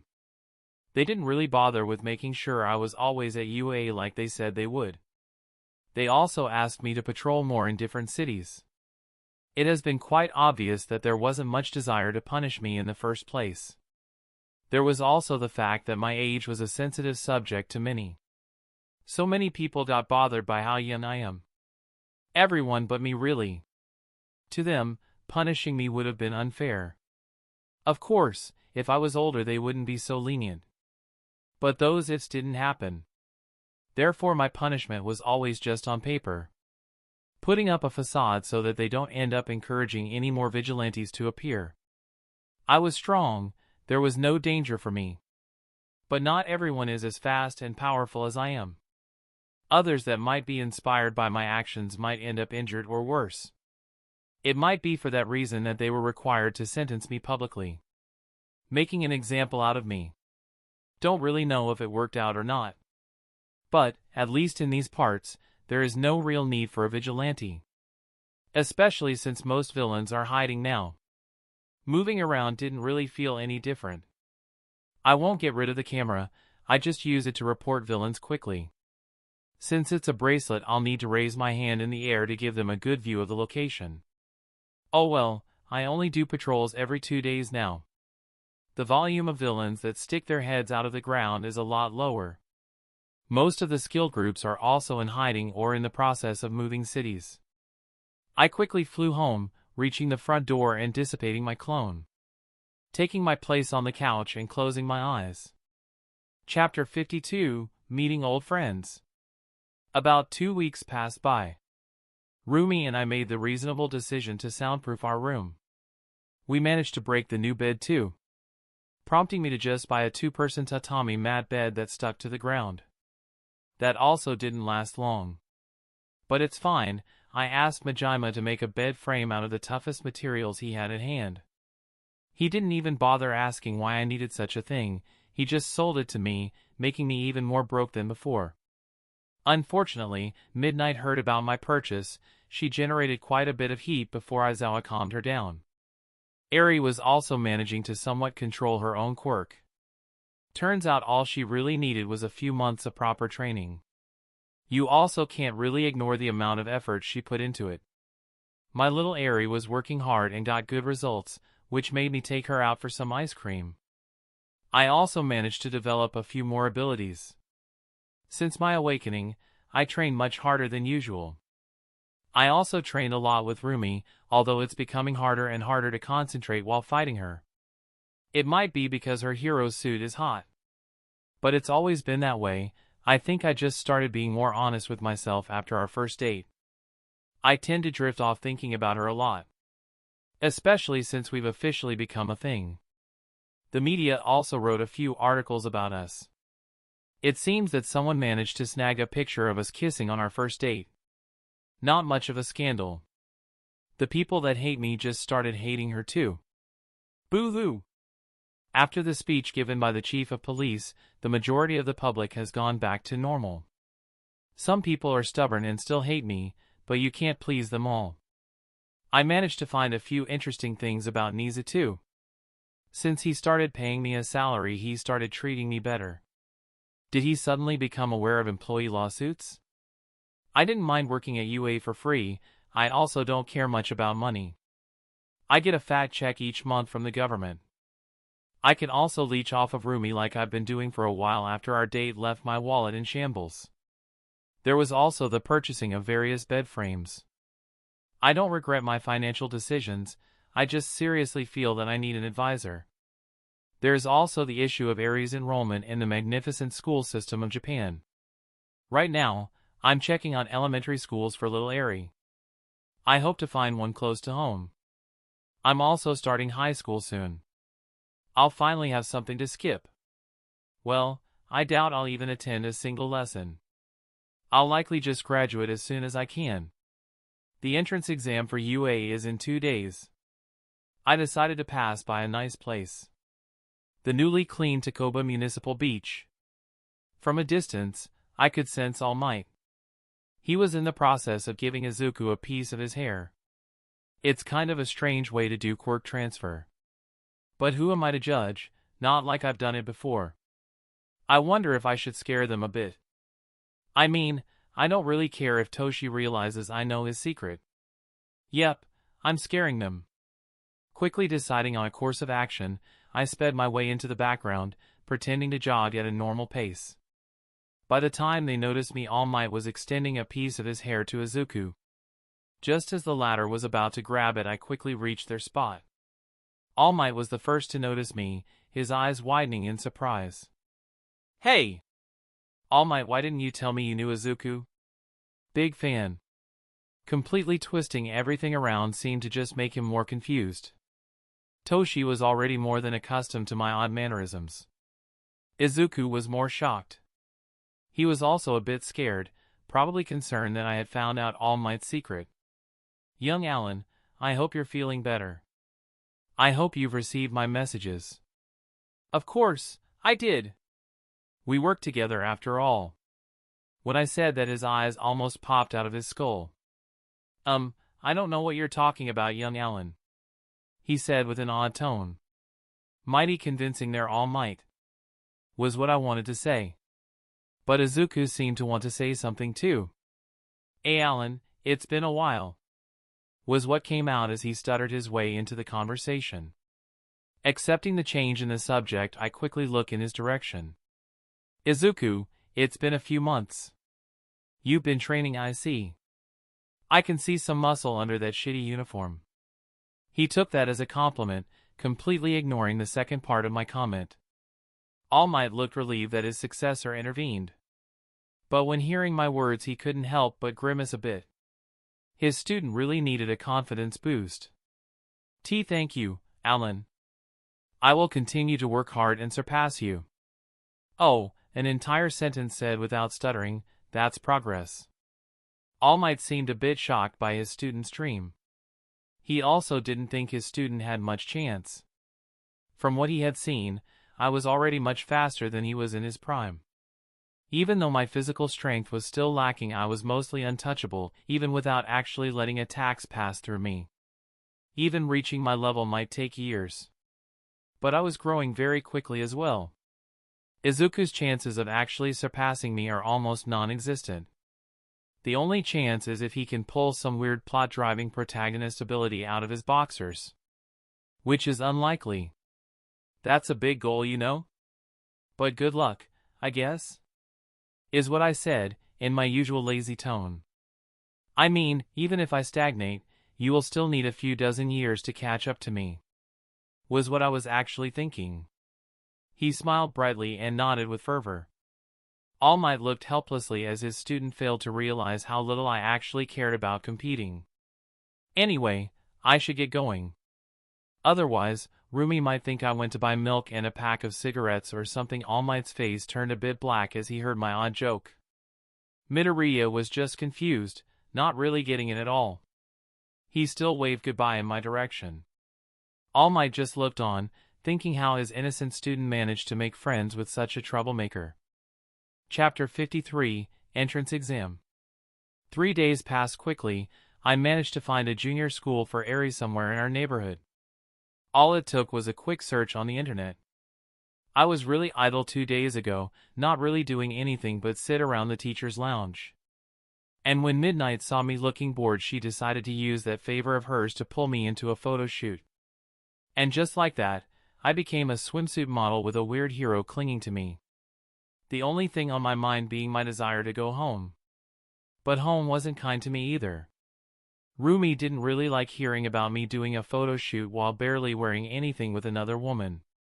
That night I slept on the couch. Not really an excruciating punishment, but it felt a bit lonely. In a short few weeks, I already got used to sleeping beside Rumi and Eri. Sleeping on the couch might have been worse than her beating me up again. But I powered through it, as Rumi managed to forgive me the next day. All it took was doing a photo shoot with her. This time I was at least having fun. I hadn't yet gone to a beach with Rumi. From what I have seen on the photo shoot, I need to organize a date at the beach as soon as I can. Today, the entrance exam started. Nizu only telling me yesterday that I needed to take the written exams too. Thankfully, they were subjects I had done before in my previous life. I managed to get a decent grade after reading a bit in the night. Just to remember the stuff I had learned before. The test itself felt pretty easy, multiple choice and 100 questions. I managed to finish it all by the end of the first hour. The other hour was spent trying to look busy so that Nizu doesn't make me do something. It didn't work. The second I came out of the room, he called me in his office and said, "I need you to supervise the practical exam this year," he said, with a smirk on his little rat face. "Why would you need that? Don't the robots you use have a failsafe or something?" I said, trying to ignore the annoyance welling up inside me. "Of course we do. But since Majima was busy doing things for you, he might have missed some things." Great way to pin the blame on me. I just give Majima ideas from time to time. He's the one that tries them and doesn't allocate enough time to finish his actual job. Technically, my presence changed the plot a lot. Even a Nomu appeared earlier. Sure, it was one with only 2 quirks, but it still showed all for one making his presence known before the plot. I doubt some extra work will make Majima do a mistake in a safety protocol. I just pouted a bit. Looking at the principal. "You aren't getting out of this one. Anything that happens to the students is on you. Majima said you owe him a favor or something." "Great. More work. I just want to go home and spend more time with Eri and Rumi. But my tyrannical boss just doesn't want to give me some free time. Even though all I had was free time for a few months. But that doesn't matter." Nizu looked at me, his smirk widening as if he could read my thoughts or something. "You know, your face is very expressive." "That's a weird compliment." "Okay, Nizu. I'll do it," I said, turning to leave the room as I heard a faint. "As if you had any choice." From behind me. I chose to ignore that comment. Making my way to the field, I stood near the podium as President Mike gave his speech. The usual interruption happened and Ida made Izuku look like a mumbling idiot. I'm not going to help him out of this embarrassing situation, no matter how much he looks in my general direction. Some insults will help build character, I guess. I also don't really feel like doing anything. I could feel some people looking at me weirdly. I was also in a blue tracksuit, looking like a student. It seemed to tick Ida off for some reason. "And you, the tall one. Why are you sitting on the stage? Do you not have any respect for this establishment?" "What? Do people no longer recognize me without my sunglasses? Maybe because I was sitting down?" Whatever. In my mind, my answer would be, of course, I don't respect this establishment. But I didn't say anything. I just looked at him, not really bothering to answer his question. It might be my fault that I'm not wearing my costume. But I wasn't feeling like going back home just to put it on. If I went home, I wouldn't be coming back. President Mike just had a wry smile, answering all the questions Ida had for him and ignoring the last one. Mike didn't really bother introducing me to the others. Some people did recognize me, but they seemed to keep to themselves. As Mike finished his explanation of the practical exam, I took off to the highest building I could find, spreading my perception all over the testing areas and creating a clone for each area. I wasn't going to actually move. Looking at the students, not much changed from the original. Izuku seemed determined, unlike his scared appearance from the show. He gained his quirk a few days before the exam, but he shouldn't have used it before. So not much has changed there. I could also sense Lord Explosion Murder somewhere around the testing grounds. Probably angry for some random reason. Again, no change there. They were on different sites, just like in the anime. As the test was going on, I was contacted by Nizu on my phone. Allan, the test only has 5 minutes left. We seem unable to release the 0-pointers. You figure something out. He just hung up on me after those words. Actual bastard. Shrugging a bit, I quickly made my clones move. Each of them starting to gather light from around them and growing into light giants. They had no facial features besides an elongated mouth. They were at least 100 meters tall. I styled them after the parent, a monster from a game called Risk of Rain 2. They looked ominous. I made them move around at high speeds. It looked like they were teleporting. Although I made them blink around, the movement of their bodies was extremely slowed down, making the teleportation only usable when closing the distance to a target. I also made the teleportation have a delay. It was an attempt to balance things out for the examinees. Izuku seemed to be in a bad situation. His body moved on its own, jumping in the air, breaking both his legs in the process. He punched a hole through the light giant, making it drop all of the people it had captured. I quickly made a net out of the dispersing light and softened the fall of everybody present. On other sides, most people choose to just run and hide, entering buildings and taking cover from the gigantic light statues. As soon as I heard the alarm, I dispersed the other light giants, putting all the captured examinees to the ground beforehand. It seems my display was quite shocking for the new students, as many of them seemed either scared or excited. Two extremely different reactions from different types of people. Nizu just called me to say that I did a good job, not even offering me a bonus or something. Meh, I'm heading home. Chapter 54, Frightful Exam. At first, I thought I had a good chance of passing the exam. But now I don't even know what to do. I've been running around unable to destroy any robot. I was even used as a distraction by some of the other examinees. Before I even realized, I could feel the ground quaking a bit. Surprisingly, nothing happened. But a few seconds later, an intimidating giant rose out of the ground. It started teleporting around and capturing some of us. This looked nothing like the 0-pointers described on the pamphlet. They also didn't act robotically. They seemed sentient. The Titan made out of light gave off an extremely bad vibe. It seemed able to travel longer distances instantly. Its speed in close range was overall average. Even so, I could see the examinees attempting to injure it, to no avail. It seemed to not even notice the hits, all of them just passing through its body. This filled us with a lot of fear. We were all trying to become heroes. This type of thing would be something we needed to face? It was simply impossible to fight back. I guess Present Mike did say this was not something we should fight. Right now, it was going around and capturing every examinee it could. It seemed to encase the people it caught into its arms. I don't think there is anything I could do here. Suddenly, I could hear a cry for help. It was the brunette girl from the entrance. She was about to be caught too.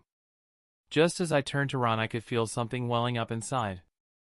I remembered Allan. He wouldn't have run away from this. If I want to surpass him, then I need to defeat this 0-pointer. But how could I do that? Was the thought on my mind. My body, however, seemed to act on its own. I just jumped. Before I realized it, I was in front of the giant. I cocked my arm backwards and did what All Might told me to. Clenched my butt cheeks and shouted smash. I blew away the giant in front of me. But I couldn't feel my legs or my arm anymore. A net caught me and all of the others. I fainted as soon as I touched the ground. The last thing I could see was the brunette girl running towards me and looking concerned.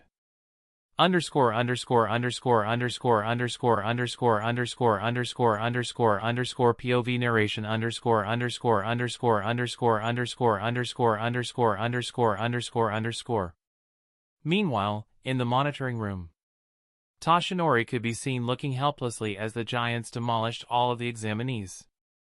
"Are you sure this was a good idea?" he asked Nizu with a confused tone. The difficulty spike might have been too much for the would-be students. "I'm sure they'll manage somehow. I'm sure Allan isn't going to be serious against people his own age." Nizu's smile seemed a bit sadistic to the skinny man. Besides, only when faced with such a threat would their character show. Nizu was really enjoying watching the show before him. The other teachers present were also a bit shocked. They had never seen this type of move from Allan in the past. It was normal for a hero to have a few hidden tricks, but he seemed to take out a new one for each situation, which only further spoke for the versatility of his quirk. Many of the teachers found the situation unfair. However, they already knew that being a hero was a dangerous job. Maybe this will serve as a lesson for the new students. Many of them were afraid. Very few chose to actually try and save a few students. The giants were large and intimidating. They seemed to be holding back a lot. They were not even attacking the students at all, just capturing them and taking hits. The students didn't seem to notice the lack of aggression from the giants. Probably blinded, by their intimidating size and speed. Out of the ones that attempted to fight, very few managed to stall it a bit. The rest were just captured instantly. The only one that managed to stop a giant was the boy that heavily injured himself. But, even if not everyone had a quirk designed to fight it, the ones that tried would still get hero points. Standing up against a great threat with the courage to stop its rampage was a heroic move. This year was looking great in the eyes of the teachers. They had many promising new students. Underscore underscore underscore underscore underscore underscore underscore underscore underscore underscore POV Allan underscore underscore underscore underscore underscore underscore underscore underscore underscore underscore. After I reached home, I managed to catch a glimpse of the great endeavor. Waiting at the gate for something. I think he came here with Shoto. Was it ever mentioned that he did this in the anime? I don't know, nor do I care that much. It's just interesting to see him waiting at the gate. Why didn't he ask Nizu to let him in? I didn't really stop to talk to him. I usually don't even use the gate to enter or exit this place, since the defensive system doesn't really detect me when going at high speeds in light form. Today I'll start posting some of the chapters of the One Piece manga. I think it will take a while for people to notice it anyway. Eri was at home with Rumi, since her first day of school was still a week off. Her training was also postponed. After she gained some basic control over her own abilities, she didn't need much else. She would decide later if she wishes to continue mastering her quirk or not. I honestly hope she doesn't want to become a hero or something. I mean, it's a deadly profession. As much as I treat it as a joke, people still lose their lives in it. I wouldn't want little Eri to do any of that. Anyway, it won't take long until the school year starts. I'll just spend the next week training a bit. Maybe going to the beach with Rumi and Eri? Regardless, my place in the general course was already decided a year ago. I had no actual reason to worry myself about not getting in. I should go buy Eri a swimsuit. Chapter 55, First Day at School. The week went by without any trouble. I never got to go to the beach, unfortunately. Mainly because I spent more time on patrol. Rumi also didn't feel like going. Oh well, can't really complain much. Today is the first day at school. I'm a bit confused. All of the teachers are supposed to be on the stage, besides the first-year homeroom teachers of the hero course.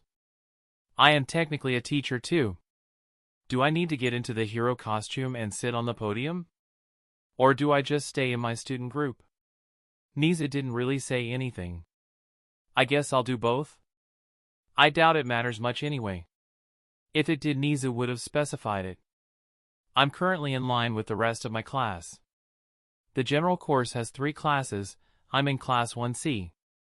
It seems that the only person I recognize here is the guy with the brainwashing quirk. I don't really care enough to remember his name. I don't really plan on sticking around in this class. I do want to graduate as soon as I can. But, usually, things don't really go perfectly as planned. Right now some people were looking up at me weirdly. Maybe because they could also see me in the teacher's line? Well, I was standing both here and they're doing nothing. Yep, I made a clone and put it in the middle of the teachers. That's what happens when Nisa doesn't give me clear instructions. It's 100% his fault. He didn't seem bothered by this at all, as he spoke for half an hour about something, wasn't really listening. Nisa can be long-winded sometimes. This was one of those moments. The boredom was almost killing me. I mean, who's this speech even for? Who even bothers to listen to what the principal says in his speech at the beginning of the year? I guess some people were paying attention, either that or staring into space in his general direction. Anyway, after an hour of him talking, we were directed to our classrooms. I even managed to direct myself and my class. I really am a good teacher. Well, I was. For all of 5 seconds. Until midnight came and took charge of our class. Apparently, she's our homeroom teacher. This was going to be a fun few months. I hope she won't act inappropriately towards her students. I might have to file a report if she does. I mean, I don't really care as long as it's not me. Rumi always finds out if I've been near other women. Her nose seems to single out the perfume women use. I don't know if this means she's possessive or just loves me that much. Can't really complain. I am still a leech. My salary still didn't come. My wallet has been running on fumes since our date. As soon as homeroom was over, we were allowed to go home. A few people tried to talk to me. But I stopped after a few introductions. People seemed to gush over the fact that I was a hero. I honestly didn't think this would be an issue at a hero high school. I guess a lot of the people that come here are fanboys and fangirls. Not really a bad thing, I don't mind giving an autograph or two. But it's annoying to make friends when people don't see you as an equal. It's why I temporarily gave up on my friendship with Izuku. I wasn't really planning on making friends, but a few people to talk to normally wouldn't have hurt. The only people that seemed okay was Shinso and a ginger guy with a weird mustache, Quirk, and a big nose. It seemed to stick up unnaturally in the corners. Shinso was just surprised that people were speaking to him, and the other guy was mad that I assumed his weird mustache was his quirk. I mean, unless he uses hairspray on his mustache, then it shouldn't stick out like that. Apparently, he does use hairspray. By his own admission, no less. Shinso was really a recluse. The guy seemed to have a few things on his mind. Right now, we were going towards the cafeteria, all three of us. Shinso decided to ask me, "What's your opinion on villainous quirks?" He seemed bothered a bit, probably hoping to make a friend or two in his class.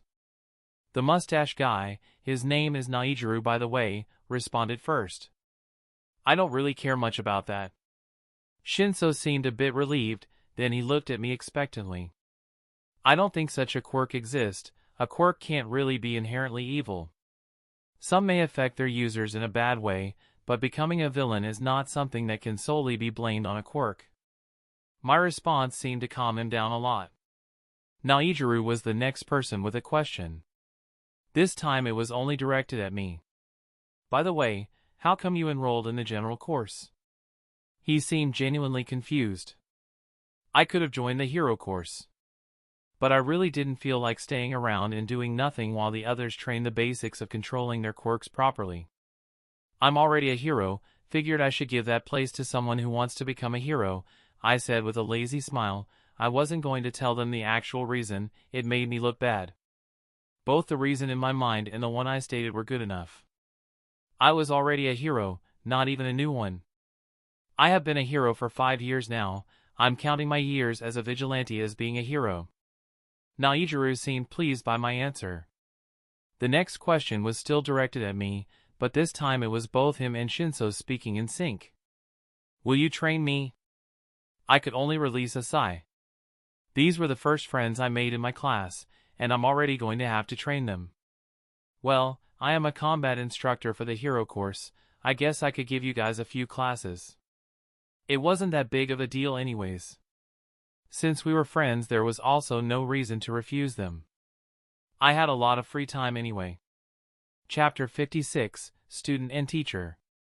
The second day of school was just plain boring. I had forgotten just how slow things are at the beginning of the school year. I would have known if I had bothered to attend junior high properly. But since I could skip it, then there was no actual reason to go there. Najiru seemed just as bored as I am. The only person in my friend group that seems to pay attention in class is Shinso. And he does that because he wants to transfer to the hero course. Najiru also wants to become a hero, but he's not as determined. I will start training them after classes. Both of them need to work a bit on their physical bodies. Shinso seems better at making friends than I am. He already befriended half the class, although he remains in our small group during lunch. While sitting around and pretending to listen to Present Mike talk about the nouns, I got a phone call from Nizu. Mike just looked at me helplessly. No phones during class. Okay, teach. Saying that, I quickly left the room and replaced myself with a clone. I did it quickly. No one but him and Najiru noticed. Najiru just had a wry smile on his face and cursed me under his breath. Mike was a lot less affected by this. He just continued like normal. In the hallway, I answered Nizu's call. Hey, boss. What's up? His next question is something I should have expected. Great to hear from you, Allan. Say, can you make your way to the training grounds?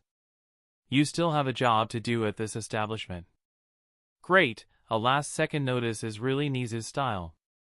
Sure thing, Nizu. I just said. I wasn't doing anything important anyway.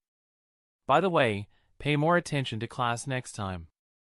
I just ignored his comment and made my way to the training grounds, which also happened to be the testing grounds for the entrance exams. Funny how that is.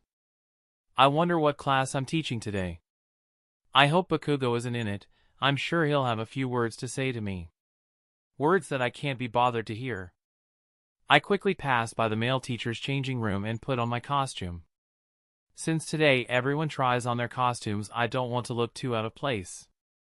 When I reached the training grounds, I could see a group of students, all standing out in their own way. From the characters I recognize, this should be Class 1B. With them, I could see Vlad. I had little interaction with him over the year I've worked here. But we were still colleagues, so there is still some sense of familiarity somewhere in there. Hey Vlad, what are we doing today? Why do you guys need my help now? I already had my own classes after all. First years in the hero course all had classes with me. I think my first official class with 1B should have been in 2 days. Today you will give Class 1B a demonstration on the versatility of emitter quirks while they work in a team to touch you. I guess I can. But why? Vlad King also has an emitter quirk. He's the homeroom teacher. Why does he want me to hold the demonstration? He seemed to notice that I was confused. He also deduced the reason. You will be holding the demonstration. I will point out the mistakes of the students after they fight you. Also, you are not allowed to attack the students directly. He started speaking about the rules of this competition. Apparently, both groups are going to be made of 10 people. They need to do everything in their power to land a hit on me. The students seemed a bit confused about the way this was worded. Some got mad at the implication that they wouldn't even be able to touch their opponent. I guess they are still fresh, not really knowing much about the power scaling of heroes. One such person was Tetsu. He seemed to be fuming. As if. We will mop the floor with that lanky fellow. His friend Monoma seemed to cheer him on. It's time to show the staff that underestimating us is a bad idea.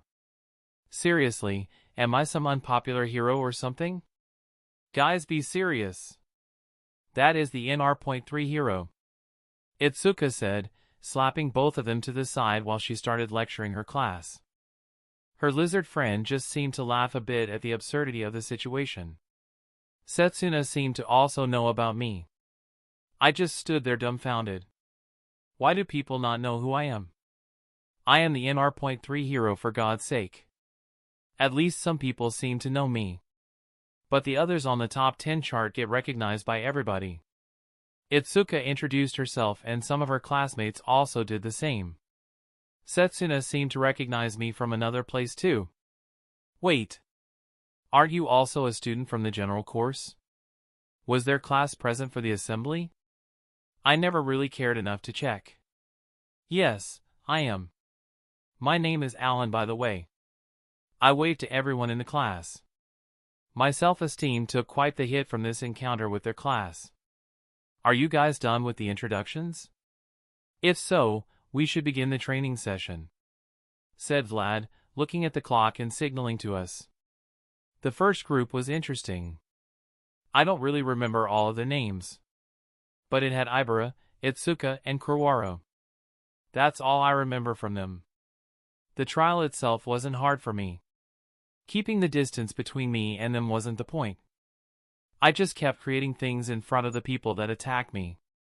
The guy with rotating limbs was the first to charge me. He is a close-range fighter. I just jumped over him and stepped on his head. That move sent him rolling headfirst on the ground. Vlad said I can't attack the students. He never said I can't touch them at all. This doesn't really count as a hit in my books.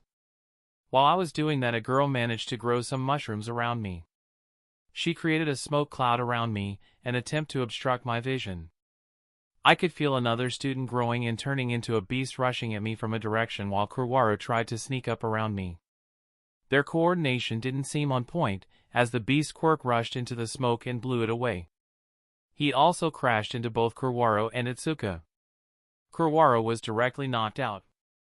Using my ability, I quickly blew away the remaining smoke and everyone around me with a well-placed explosion. It seemed to scare off the mushroom girl and send the beast guy reeling. Itsuka also tried to attack me from a blind spot, rushing me from my left side. But she failed as I stepped backwards and jumped over the person sneaking up behind me. He quickly expanded blades in my general direction. He seemed to forget he was fighting in a group, as some of his blades came a bit too close to Itsuka, leading me to put up a light shield in front of her and block some of them. Itsuka just looked at me gratefully. Not for long though. I quickly used my light to create some chains and hold down the people closest to me.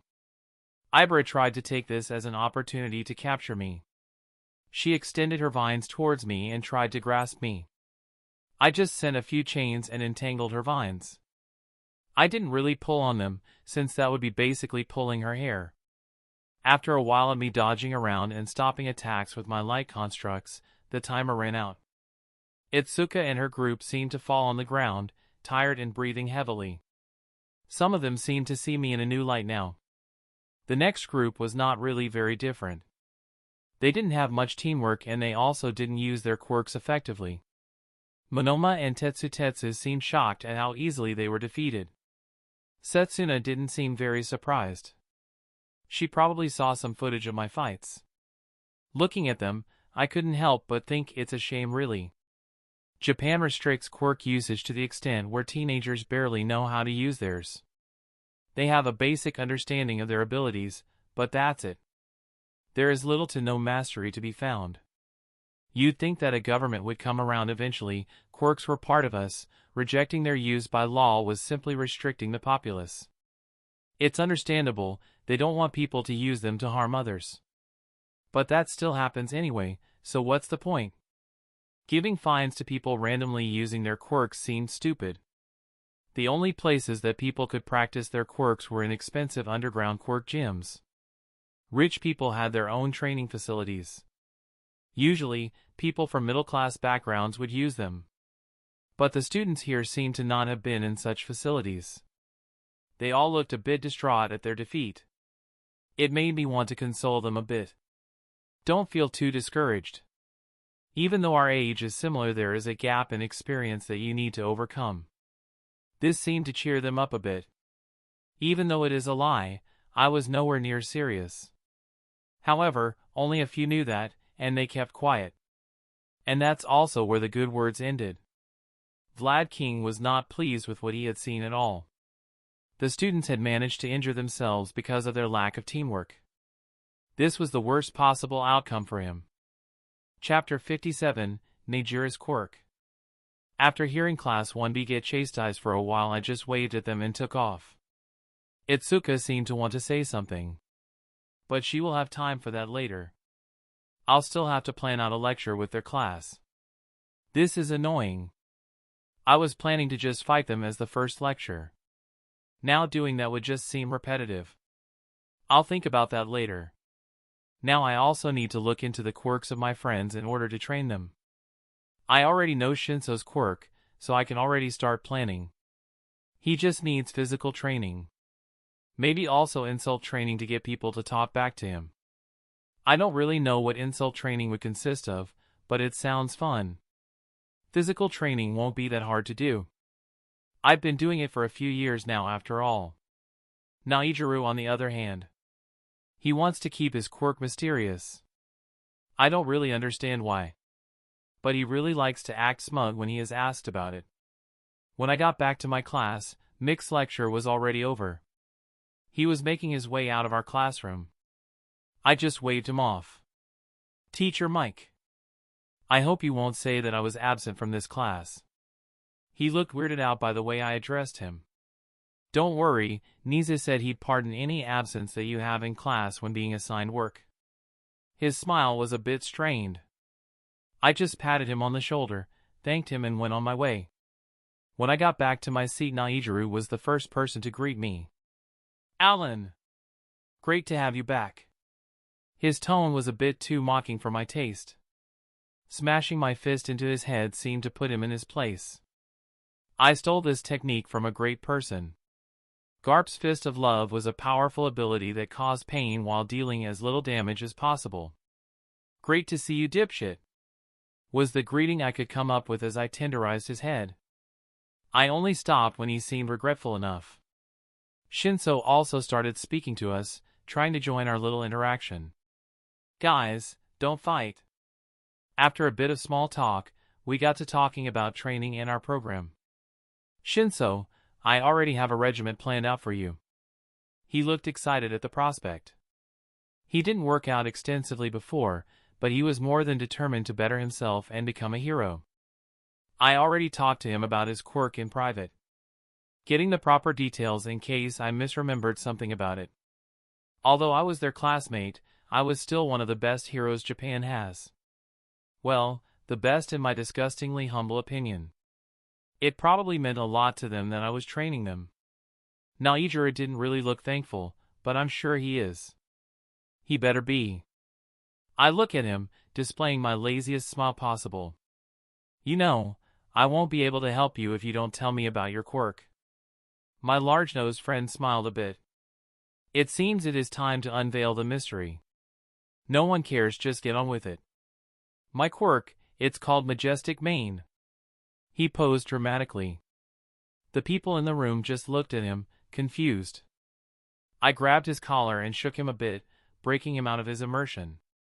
With an exasperated sigh, he started explaining what his quirk actually did. I have the ability to endlessly grow nose hair and control it. I just stared at him. I was hoping this was a joke, but the signs were there. There was no way for a teenager to have such a thick mustache. Well, I shouldn't call it that, it was just nose hair. I could only assume he was a bit embarrassed by this lame reveal. But he wasn't going to let that stop him from looking proud. But, the thing that bothers me the most, the quirk wasn't even that bad. If he could grow his nose hair endlessly and control it, then he could use it to do many things. Capturing villains and pulling people out of danger was what heroes were supposed to do. His quirk was great for that. How did he not get into the hero course? What's your weakness? It should be quite severe if he didn't manage to pass the practical exam and get into the hero course. It was something we needed to work on. Well, you know how it hurts when your nose hair gets pulled? Capturing people might rip out some of my hair and I don't like it. Oh, so he's a wimp. If there is no intrinsic requirement when he is growing his hair and controlling it, then that makes his quirk one of the very few that have no imperfections. No actual weakness. Sure, hair wasn't a very strong material, but countless intertwined threads would take a long time to break out from. If the only downside was feeling a bit of pain when your hair gets pulled, then this might be one of the stronger quirks in this school. He could probably still get tired using it. But it was more like getting tired when swinging your arms around too much. It wouldn't even be noticeable after a few months of proper workout. Your quirk is amazing. I'll think of something for you. He seemed surprised that I considered his quirk to be good. He was almost tearing up actually. It wasn't a pretty sight. He was likely bullied a lot for it since at face value it sounds like a bad power. Only useful in making you look like an idiot. But that's just because Najiru didn't really know how to use his quirk in a fight. He didn't trust himself enough to learn how to fight with it.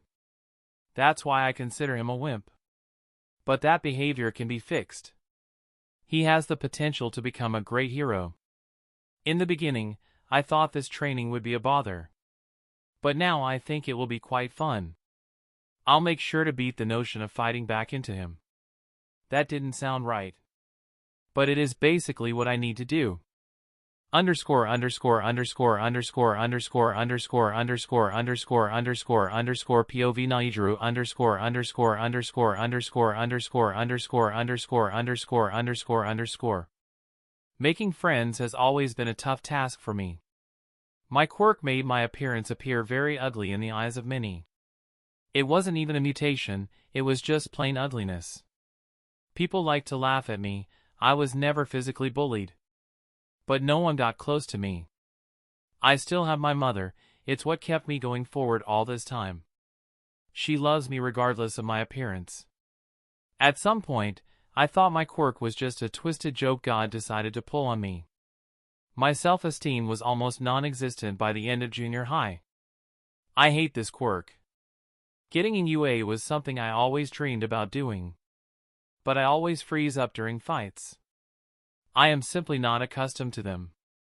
I also dislike pain. Passing the practical exam was impossible for me. But I managed to make a few friends. This place was a lot more welcoming than at my last school. People still looked at me weirdly, but they at least talked to me. They didn't avoid me at all. Allan and Shinso are my only actual friends. Neither of them seems bothered by my appearance. Allan being a hero was something everyone in class seems to know. I also recognized him when first entering the classroom. He was a bit unique, not handsome, not too ugly. He had a good balance going on for himself. But I wasn't expecting him to be so approachable. He was no social butterfly, but he certainly had some charm to him. Especially since most of the girls in class have a crush on him at this point. I didn't expect us to become friends so quickly. But in just a day, we were already hitting it off perfectly. All three of us made the perfect group. When he first accepted to train us, I got a bit concerned. I didn't expect him to take our request seriously. Hearing him accept was great for us. But it made me a bit anxious. If he heard about my quirk, then he would probably laugh at me too. I tried to keep it a secret for as long as I could. But he still needed to know. If he was going to train us, then he needs to know. It was a gut-wrenching feeling. I was scared that I would lose my only real friends. But they barely reacted. Shinso didn't seem to care much, and Allan even praised it. I'm quite sure he also meant it. I am quite used to pity. If you were to show any to me, I would have noticed. The relief I felt almost made me burst into tears. Unknowingly, this moment sealed my fate. I would suffer a lot in the future. Chapter 58, Training in Class 1A. Yesterday I managed to plan out a few training routines for both Najiru and Shinso. We decided to start training as soon as possible. So today I'll have to spend a few hours after classes to help them a bit. Not that I mind, I am quite curious how the two of them are going to end up. Eri also started school today. Seeing her dressed up for school felt nice, maybe because she seemed so happy about it. Rumi was almost tearing up. But she did kick me away when I tried to hug her. Said I was ruining the moment or something. Although she didn't mind when Eri asked for a group hug. Rumi needed to go to work, but she completely ignored it. As both of us had the pleasure of taking Eri to her first day of school. Looking at her run into the school felt nice. Since it's the first day, parents can attend. So we also decided to enter the room and stand in line with the other parents. I was a bit famous, so people looked at me a bit weirdly. I was still 16 after all. But Eri looked happy to see us. And I don't really care about much more. Rumi was also receiving some looks, the ones informed about our identities as heroes also knew about our relationship. In the end, a 9-year difference was still weird to see in a relationship. I guess if I were older, it wouldn't matter as much. The 9 years aren't the problem. The problem is me being 16 years of age. The weird gazes are something we have to live with for now. But the gazes didn't really stop me from holding her hand. I was never one to care about public opinion anyway. Her smile told me that she also didn't care much, and her giving my hand a little squeeze was also a good indicator. But all good moments come to an end. Eri started her first class while I and Rumi have work to do. I will still drop by and take Eri home before training my friends. I have classes planned with 1A. I still haven't decided what I should actually do. Maybe I'm not that great of a teacher? Nah, can't be. I'll just blame Nizu or someone else. Meh, I guess I can just have them fight each other. I would make them train their quirks as they did in summer break in the anime. But I am the combat instructor. I still have a class or two in front of me. I spent them with Najiru playing poker. Shinso being a diligent student and only acting as the card dealer. We did get chastised a little.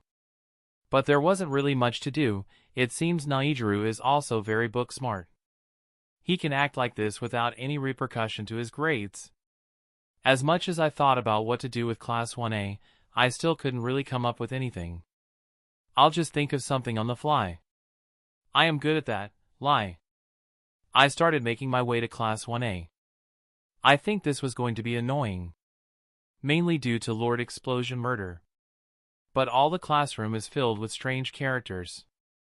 I don't even know if there is anyone normal in the hero course. Reaching their classroom was quick.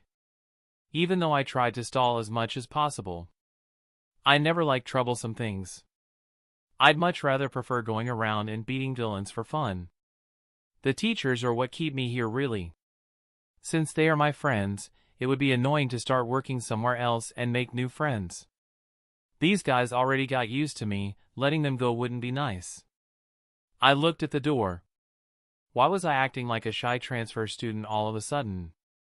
I'll just rip the band-aid off quickly. I could feel the students inside talking to each other. The bell was about to ring. I decided to make my entrance as soon as it did. Slamming the door open attracted the attention of everyone in the room. They looked in my direction. I could see some of their eyes widening in surprise. I guess Nizu was never really specific about my job at UA. But at least this class seemed to somewhat know me. With a few exceptions. Who's that guy? Asked a small student with purple balls sticking out of his head. Kirishima also seemed confused about my identity. I was wearing my hero costume and everything. I was prepared for them to be in awe. Not getting recognized is fine. I don't care about their opinion anyway. Thankfully, Momo decided to end my embarrassment and introduce me to the people that didn't recognize me. The NR.3 hero is also a teacher at UA? Thank you. I know I am no All Might, but I should still be somewhat well known. Yes, I've been here for a year already. It's great to meet you all. I'll be taking the presents and then we see a dash. A loud explosion interrupted me. Great, this guy. Yellow bastard. He rushed me, the rest of the students looked on in shock. No fighting in the classroom. I said slowly and lazily. As he was about to reach me, chains made out of light started sprouting into existence, completely entangling the irate student. Most of the class looked surprised at how easily I had restrained their colleague. I guess they still don't have a lot of perspective on the strength of pro heroes. Please take your seat. While saying that, the chains yanked him towards his seat and wrapped around him and the seat. Without wasting any more time, I started the roll call. They were still a bit surprised about what had just happened. But they responded anyway. Some of them seemed excited to meet me. It seems Momo is a fan of mine at least. Oh, and Izuku. But he's excited when meeting any hero. And I already know him, so he doesn't count. Bakugo was just screaming profanities while chained to his seat. He calmed down halfway through the roll call, so I loosened the chains a bit. Ochako seemed to want to speak to me. I think she remembers me saving here in the past. It's not really anything special. I am a hero after all. But she is the type of person that would say thank you after getting saved. Shoto was just quiet, like always. Ida seemed a bit embarrassed when seeing me. Probably remembering me from the entrance exam. Now that I got to know everyone present. I took a short pause, making sure everyone was done gossiping, and started listening. You should put on your costumes and meet me at Gym Gamma. If you want directions, just look at a map or something. As soon as I finished talking, I disappeared. I'll give them 10 minutes to dress up and reach the gym. Generous time, I know. It's just because I doubt they actually know where it is. I still don't really know what the exercise is going to be. But since when has the lack of planning been a problem for me? Always. I think this exercise is going to be fun. Chapter 59, Questions and Exercise. Looking around in the massive gym was boring. I had worked in this place for a year already. Nothing in UA can really impress me anymore. Waiting for people is never fun. I guess that was what got me to hate Rumi a bit when we first met. That and her being unapologetic about the whole thing. At least in the beginning. She did show up early our next patrol to make up for it. Something that I would describe as a welcome surprise. It's how we got together. I guess a first impression isn't always the most important. At least it wasn't for us. After standing around for a few minutes, I could see some of them reaching the gym already. The first to arrive was the girls. I guess they have a better sense of direction than the guys. It's already been 7 minutes. If they don't show up on time, I will have to punish them. Teacher! We have a few questions for you. Momo said, looking a bit nervous. Why would they feel that way about asking questions? Sure. We seem to have some time until the boys get here. I said in the same lazy tone. The girls looked around each other as if deciding who should go first. Momo ended up with the first question. Is it true that you are only 16 years old? I guess I don't really look it. The only channel where my ID was shown was the one that reported on the fight. The police intervened quickly and stopped my ID from being shared by the rest of the news stations. But a lot of people already had seen it. So they started posting photos online. Some people found it hard to believe, saying it must have been a fabrication. That was a controversy I never knew happened. I only found out recently, when I was searching up news about myself. It's true. Not much of a secret either. But I can understand some of the confusion surrounding the subject. The next question came from Jiro. What's your quirk? I mean, there are some articles on it. But hearing it from you would be more interesting. I guess I never recorded the full extent of my quirk. The police also didn't make many adjustments to my quirk description. Mainly because I kept it really vague while still described it properly. I can create and control light endlessly. I can also reach great speeds. My stamina is the only limit I have. I can also control the light around me. Some of them seemed a bit impressed by this description. I obviously didn't say anything about being untouchable. But the most impressed was Toru. She also seemed a bit excited for some reason. Teacher! Can you stop my invisibility? Her quirk was never fully explained in the anime. But from what I can feel, her body has a layer of energy around it. It seemed to refract light perfectly, just like I did when practicing invisibility. I could definitely bypass this small barrier. But not now. After a bit of silence, I looked straight in her eyes, an action which seemed to startle her. Well, I could. But we should do that later. You aren't exactly wearing much, and the boys should be here right about now. As soon as I said that, they entered the gym.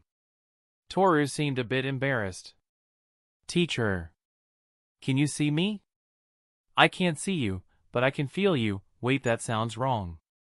Mina also perked up, wearing a teasing smile on her face. I think the timely presence of the boys was a deterrent for her hesitating to speak up. I mean, I can feel the light refracting around your body, I said hurriedly, not letting Mina speak what was brewing up in her mind. Toru also seemed happy with that answer. They talked between themselves for a minute. I let them look around a bit and admire the size of this facility. After a while, I attracted their attention. Since you're all here, we can start the exercise. I was too lazy to come up with a proper punishment for the guys. They were only 2 minutes late, and their appearance also spared me some embarrassment. Now, it's time for my improvised exercise. Just like all things I procrastinated before, I now hate my past self for not thinking something up. Looking at the gathered up students, an idea came to mind. Okay, from what I know, yesterday you all practiced in small teams, I said confidently. Today, we will be doing a sparring session. Every one of you will spar with a clone of mine. While saying that, light started gathering up around me, forming 20 perfect clones. This was a good way to give them some experience in a 1v1. Honing their instincts a bit. Yes. I'm a good teacher. Teacher. What happens if we defeat your clone? Shoto was the one to ask this question. I guess it's still possible? I mean, I'll make the clones match the speed of the students. Well, you don't need to worry about damaging them. As I said that, I quickly kicked one of my clones in the head. My kick broke its head apart. I could hear a few gasps from the students. The head dissolved it into smaller yellow lights and reformed in a second. See? You can damage them as much as you want. I'll also make them match your speeds, so the exercise is a bit fairer. The students looked excited, Kirishima smashing his hardened fists together and smiling widely. Bakugo seemed the most excited. He was likely happy that he got to beat up my clone. Izuku seemed a bit anxious. I guess he still doesn't know how to use his quirk properly. I clapped my hand, made every clone carry their respective students further away so that they don't need to worry about hurting each other. I just made the clones grab the guys and fly away.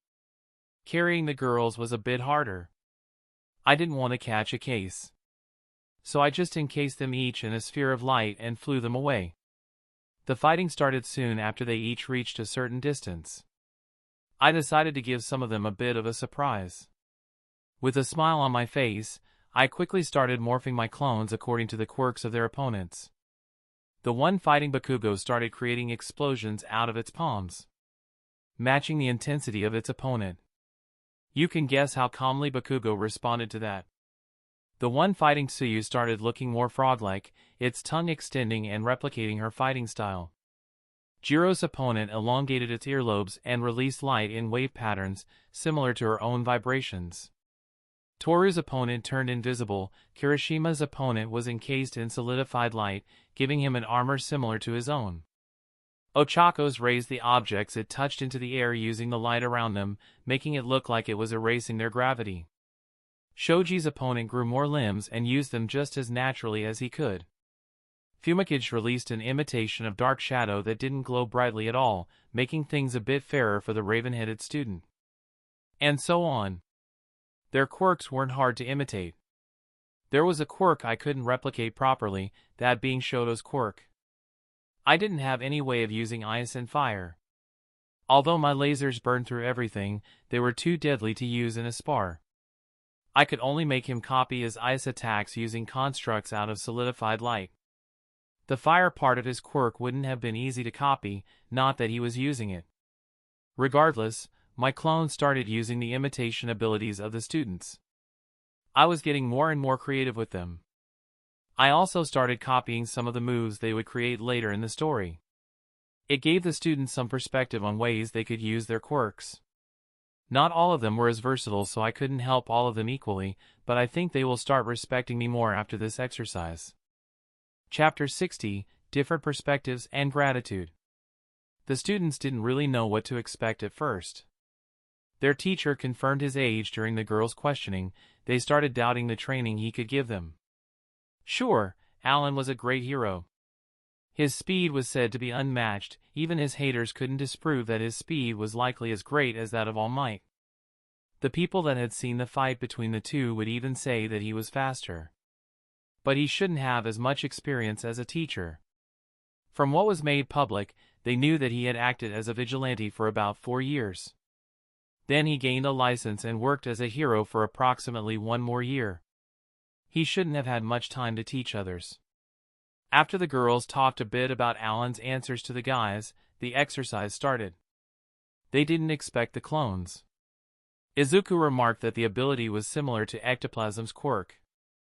But he couldn't have been more wrong. The way the clones morphed to match their opponents freaked out some of the students. When the clones started using their powers more proficiently than them, it became concerning. It was discouraging to see just how stronger they had to become to overcome a pro hero. But this was to be expected. Allan was one of the strongest heroes in Japan. They might have been a bit overconfident. In the beginning, some believed that landing a hit on a clone shouldn't be a problem. That belief was short-lived. Midway through the exercise, most of the students had stopped trying to hit the clones entirely. They started trying to study their teacher's moves, attempting to analyze new ways of using their abilities from his clones. 2 students, however, kept going, filled with indignation. Shoto hadn't managed to even touch the clone of his young teacher. It was a strange feeling seeing the clone copy everything about his moveset. He had even thought of using his fire out of frustration, but he quickly snuffed out the idea. He didn't want to use his father's powers in the end. Bakugo was a lot more agitated. He was a bit angry and agitated. He didn't care as much that the clone in front of him was copying his every move. What made him enraged was that the gap between him and Allan hadn't shortened at all.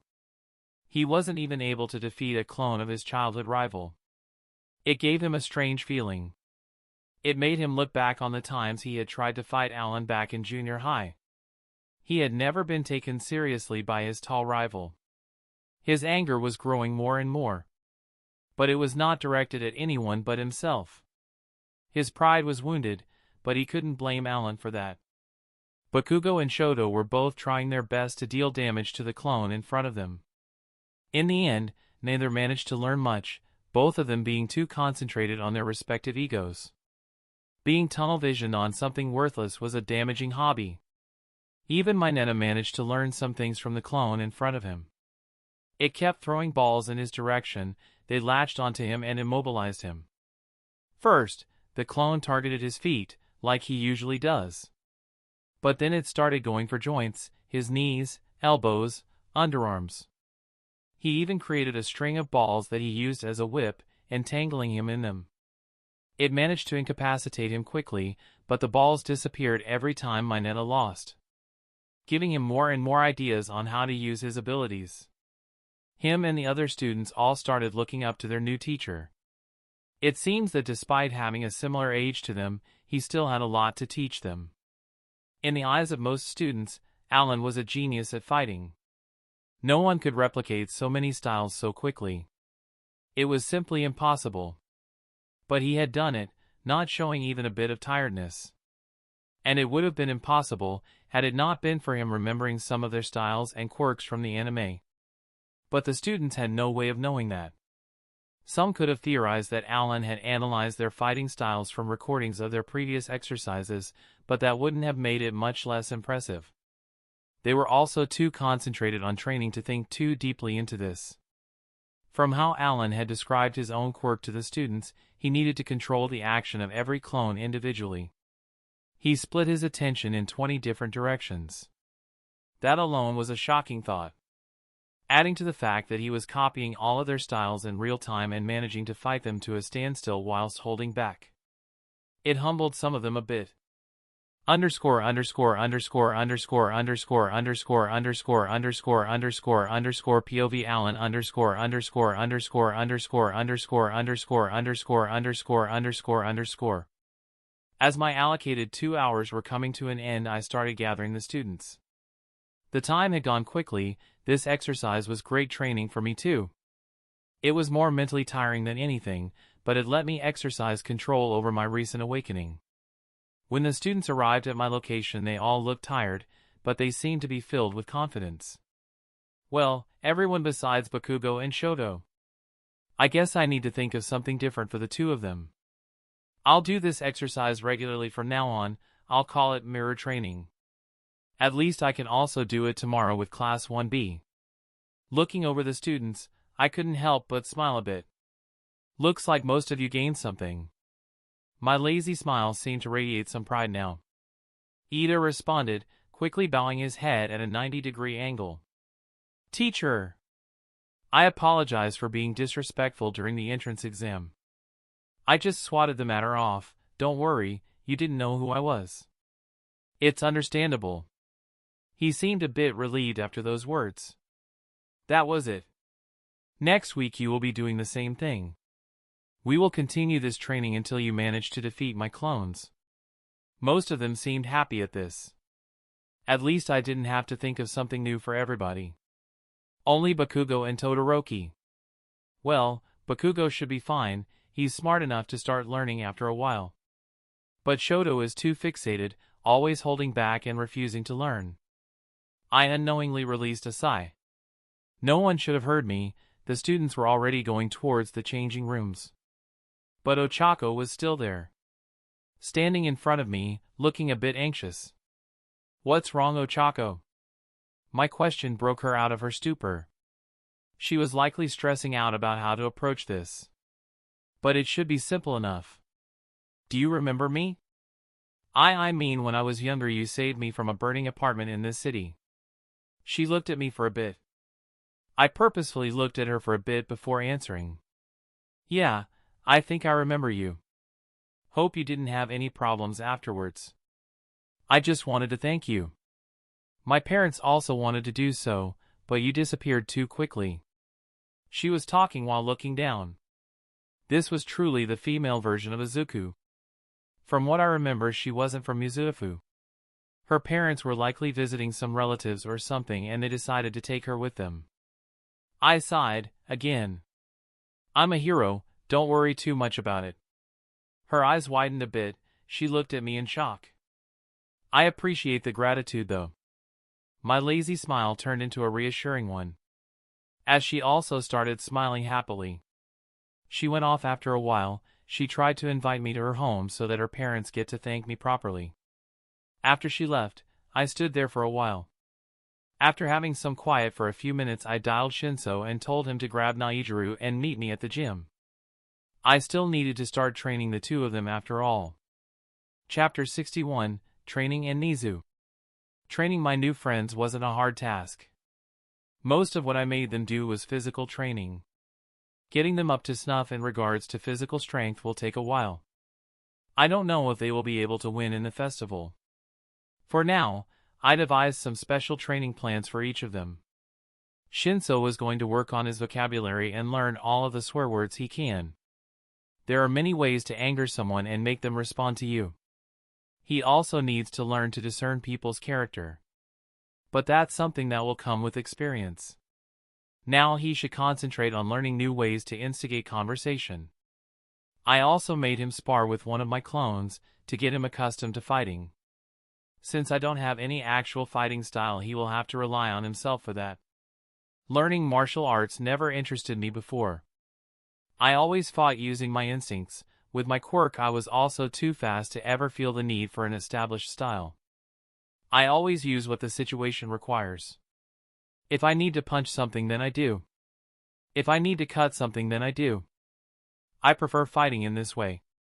Shinso doesn't have that privilege, unfortunately. His quirk doesn't make him near invincible. But it is a strong quirk. He will eventually have to learn a better way to fight. He will probably end up learning from Aizawa, like in the anime. In all honesty, Shinso's quirk works best on villains. They are all stupidly chatty, I'm not even joking. Before coming to this world I didn't consider how annoying hearing the speech of villains would be. As for Najiru, well, his main problem is that he doesn't like pain. So I took it upon myself to inflict as much pain as possible in him. Until he gets over the fear. I don't take any pleasure in this. Usually, this type of training would instill fear into someone. But he already has a trauma for pain. I don't know how or where he gained it, but he needs to experience pain to overcome it. It feels like I'm torturing a friend. It's a bit hard to do, but I also know he wants to become stronger. Not once during our training did he yell at me to stop. At least he didn't use the safe word we had prepared. After all, I wasn't going to force him into this training regimen. He chose this. It was hard to inflict pain and avoid badly injuring him at the same time. But I managed to do it. By the end, his body was filled with bruises. I had to take him to Recovery Girl after he passed out. She gave me an earful and even threatened to call Nizu about this. But after hearing why I was beating him up, she decided to help us in our training. Since Najiru was tired, he needed to rest for a bit before Chio could use her quirk on him. But I didn't stick around until he woke up. I had to pick up Eri and Rumi. Getting both of them home was important. How else would I sleep properly? I already got used to sleeping with both of them. There is no going back now. Eri's first day at school was uneventful, at least by her own words. She didn't mention making any friends to either Rumi or me. Maybe she just didn't talk to many people. She still has time to make friends. Her school year just started. Rumi also didn't do much with her day, an uneventful patrol and some paperwork that she dreaded doing. At least the bed was comfortable. Since even Majima decided to give me something else besides that sturdy bed frame.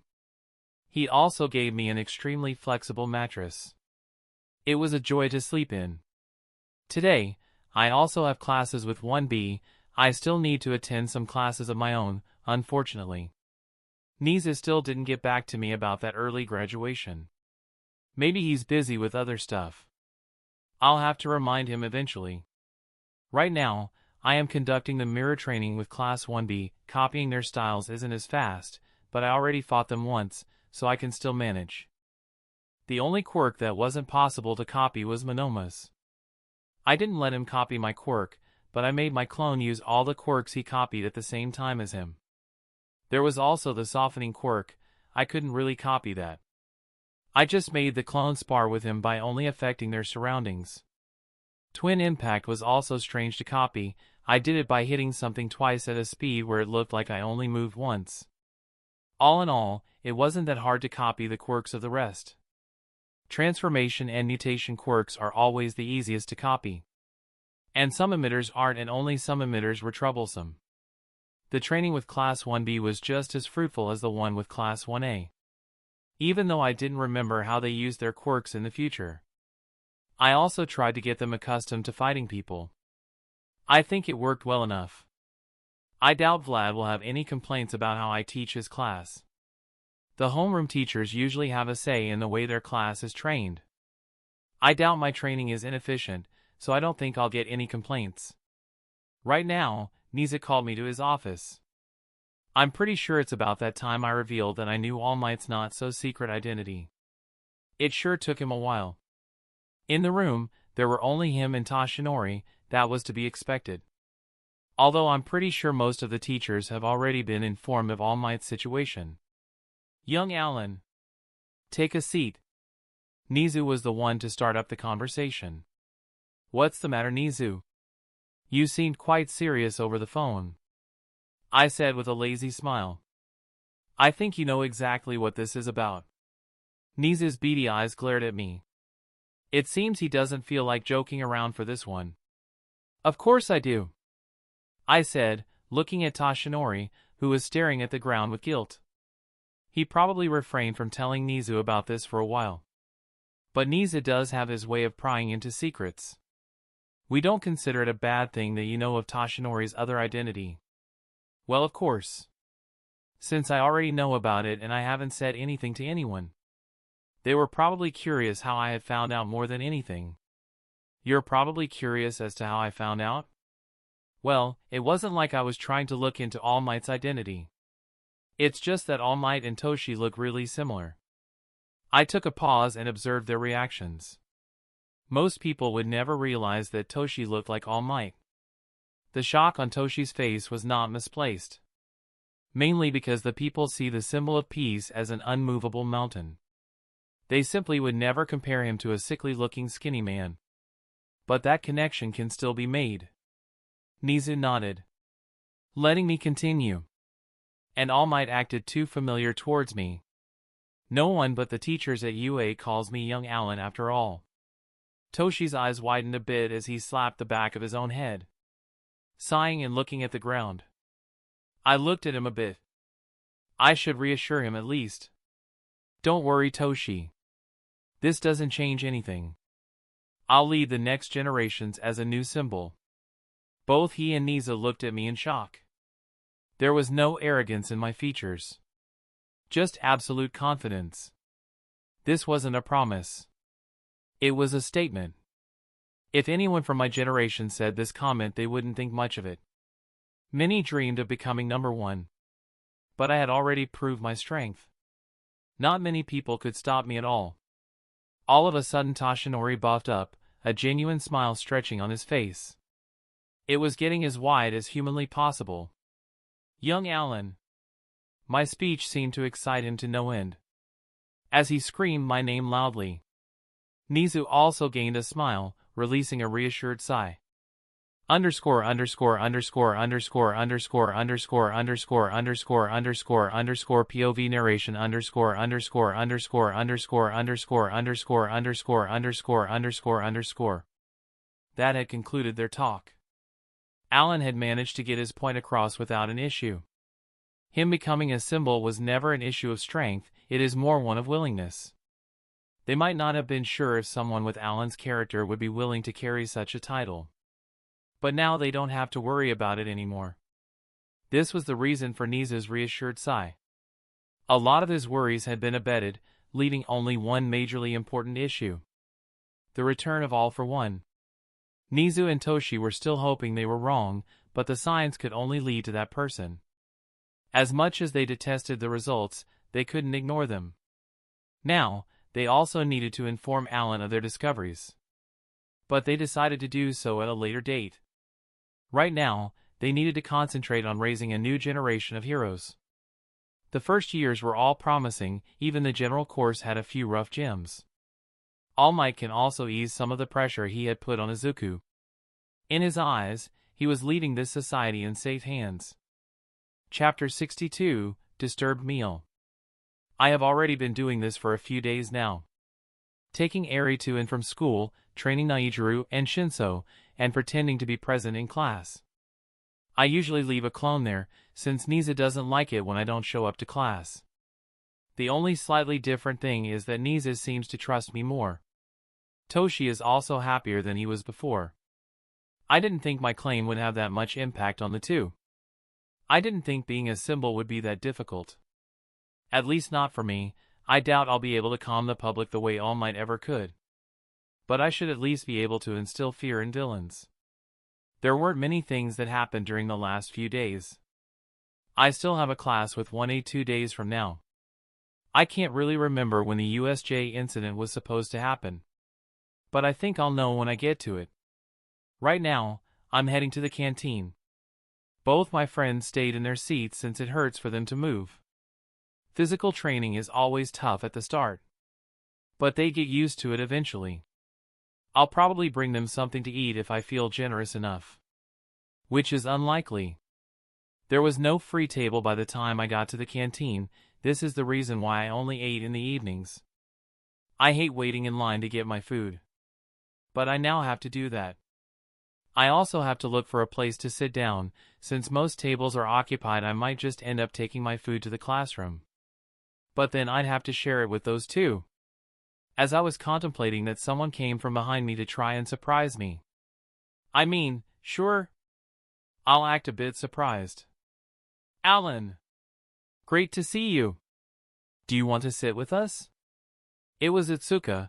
I could recognize that orange hair anywhere. Actually, doesn't Najiru also have orange hair? Well, he has more in his nose than on his head. But still. Hello, Itsuka. I wouldn't mind a seat. I said with a lazy smile. I didn't want to share my food after all. This was a great save. After picking up my food tray, filled to the brim with Italian cuisine, I started walking with Itsuka towards a table. Sitting down was Setsuna, Tetsu, and Monoma. I guess these four were friends. Oh well, they waved at me. Tetsu was excited to see me. Setsuna didn't seem to mind my presence either. Itsuka! Why did you bring that guy here? Well, Monoma is a bit of a character. That inferiority complex of his isn't a great thing to have. It's strange that he even has it. He is one of the most talented people between the first years. But I guess people like him wouldn't be calm unless they are number one. Which is quite impossible with me around. I would let him copy my quirk for a bit, but since he doesn't have a perception like I do, he wouldn't be able to use it fully. He would also give away my phasing ability, although I don't really care about it being found out now. There isn't anyone that can threaten my safety, even All for One is only a mild threat. As much as he considers himself a criminal mastermind. There isn't much planning you can do when fighting someone as fast as I am. Itsuka proceeded to slap her classmate and friend over the head with her enlarged palms. While that was happening, Tetsu seemed to become chatty. Hey, dude! That clone exercise was really cool. I didn't know you could harden yourself as I could. His speech was a bit rapid-paced. But after being friends with Najiru and Mirio, this much was nothing. I just smiled a bit. Yeah, I can be really flexible when it comes to using my quirk. Setsuna also pitched in, saying that my quirk was pretty amazing. It was a compliment I didn't get very often. Apparently, most people that know me are blinded by my charismatic personality and omit saying anything about my quirk. It's definitely not my ego trying to justify the lack of actual compliments I get from people I know. But I'm a guy, this is normal. I thank them for their compliments. And just as we all sat down to eat, Monoma grumbling as he did, an alarm startled everyone nearby. I was horribly annoyed by the number of screams coming out of the students near our table. The students at my table at least kept their composure through their panic. Although they still got up and tried in an attempt to go towards the doors. But after seeing me not even moving, they stopped. If they didn't, I'd probably slap them into the ground. As a teacher, I cannot condone such cowardice from the students I teach. I mean, what's the worst that can happen? They have the NR.3 hero in front of them. The number one hero is also supposedly in the school. I don't understand how anyone could panic over this. But I guess most of them just went with the crowd, not really thinking much into it. Things seemed to go as they did in the show, with Ida calming the students by informing them of a false alarm. Although he looked a bit odd while doing it, clinging to a random pipe. Shouldn't you be checking this out? Asked Setsuna, looking at me weirdly as I continued chewing on my unfinished lasagna. I quickly swallowed the food in my mouth and responded. I'm a student now. I don't care. Apparently, our conversation was heard by a few people, as the surrounding students just looked at me weirdly. What's with these gazes? Why do I not get reverence like some of the other pros? Is it because of my age?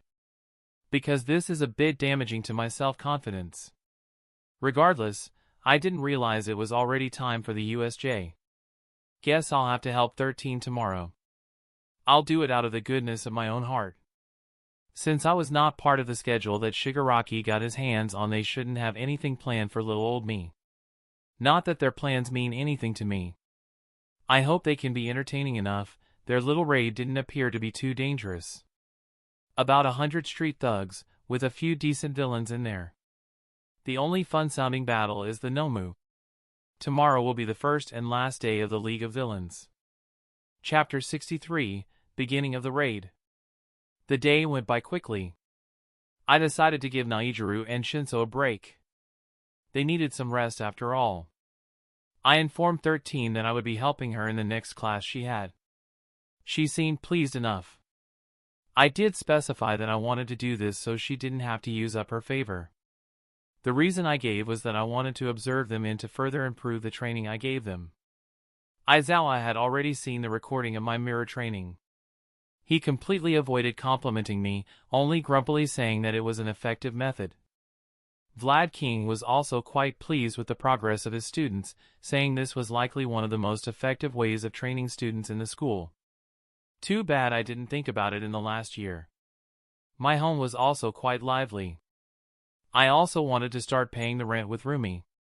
But she just looked at me weirdly, saying I bought this house fully.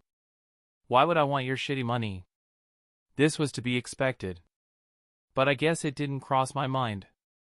So I just started paying part of the bills. Ari still didn't want to talk much about her school day, probably because she wasn't doing anything interesting. She did mention she managed to make a few friends. She also had her first test yesterday. She seemed happy, so I was happy too. Rumi was also in a good mood today, mostly because she didn't have to go to work tomorrow. Having both me, Endeavor and All Might in the same city might be a deterrent for most villains. Although Endeavor started patrolling in another province to start cleaning them up. I could also do that, but I'm not exactly shooting for the most number of cases. At least not yet. Jiren contacted me and informed me about some mass recruitment in the underworld. He said it had apparently been happening for a while now. I thanked him for his information and kept going with my day. It seems Jiren doesn't work with the League, maybe my dealings with him changed that? Who knows, I have yet to cut him off after he helped me rescue Eri. He's informed me of several interesting things.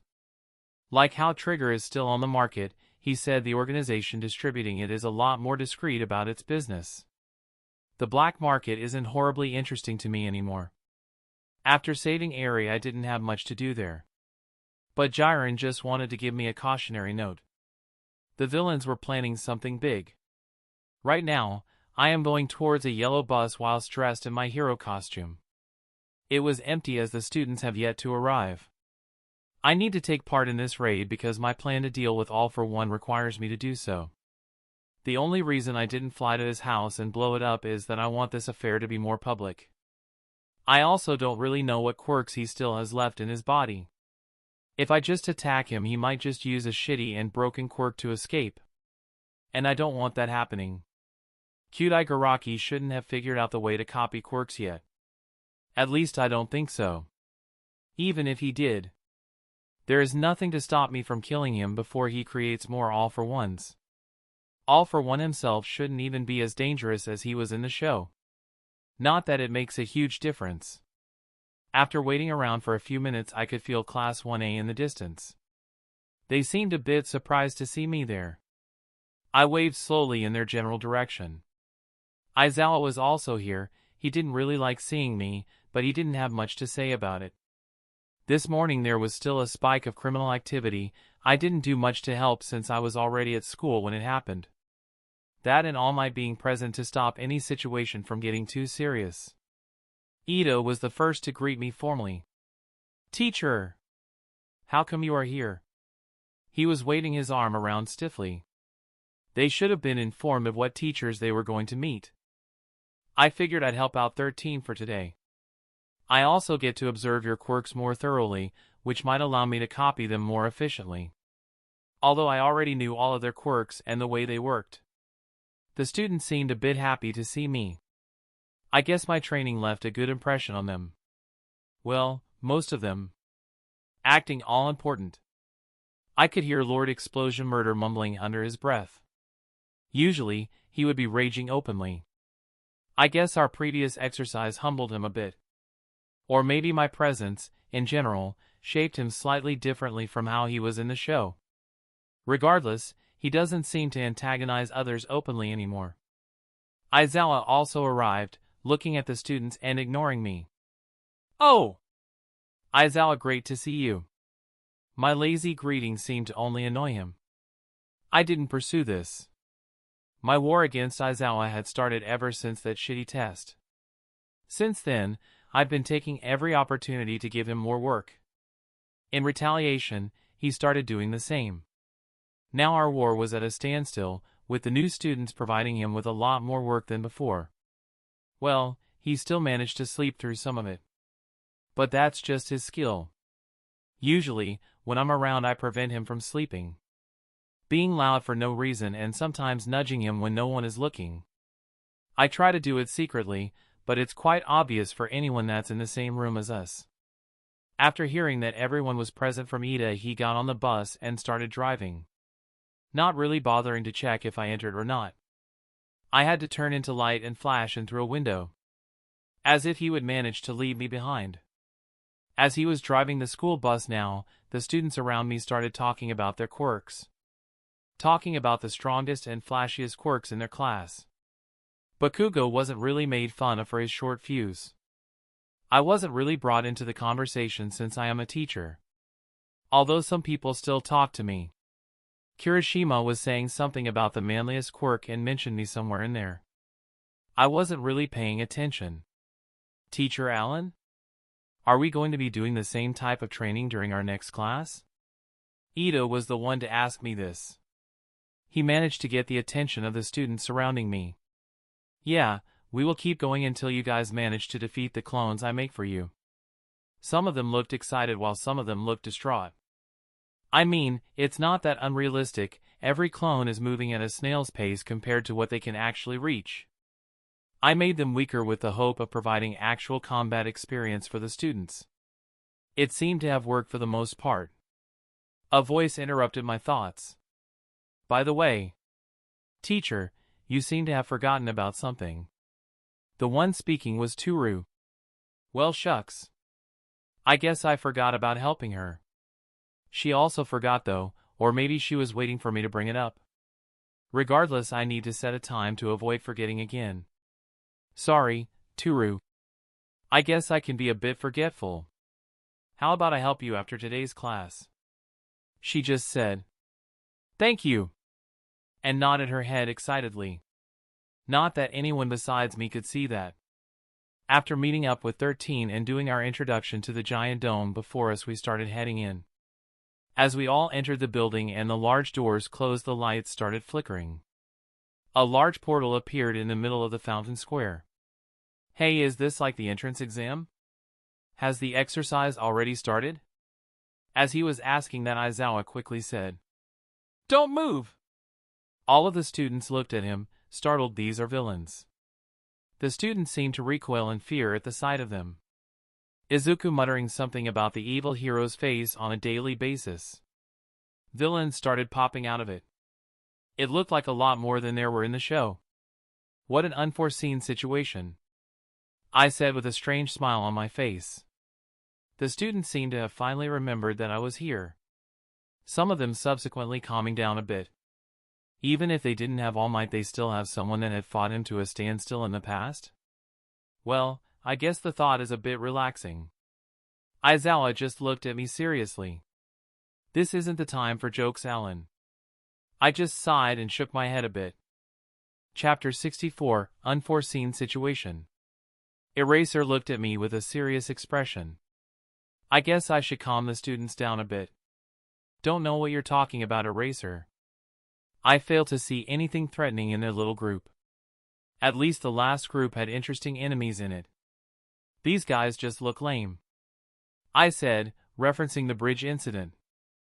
I said, little group. But there were at least 300 villains present on the square. I don't know if Kurogiri has already spread them throughout the facility. But I don't care, they are still fish in a barrel. The students around me looked a bit surprised at my statement. But Momo and Ida caught on quickly. As their expressions calmed down, she released a sigh of relief while Ida started trying to calm down his fellow students. His attempts were somewhat successful, but it didn't work on everybody.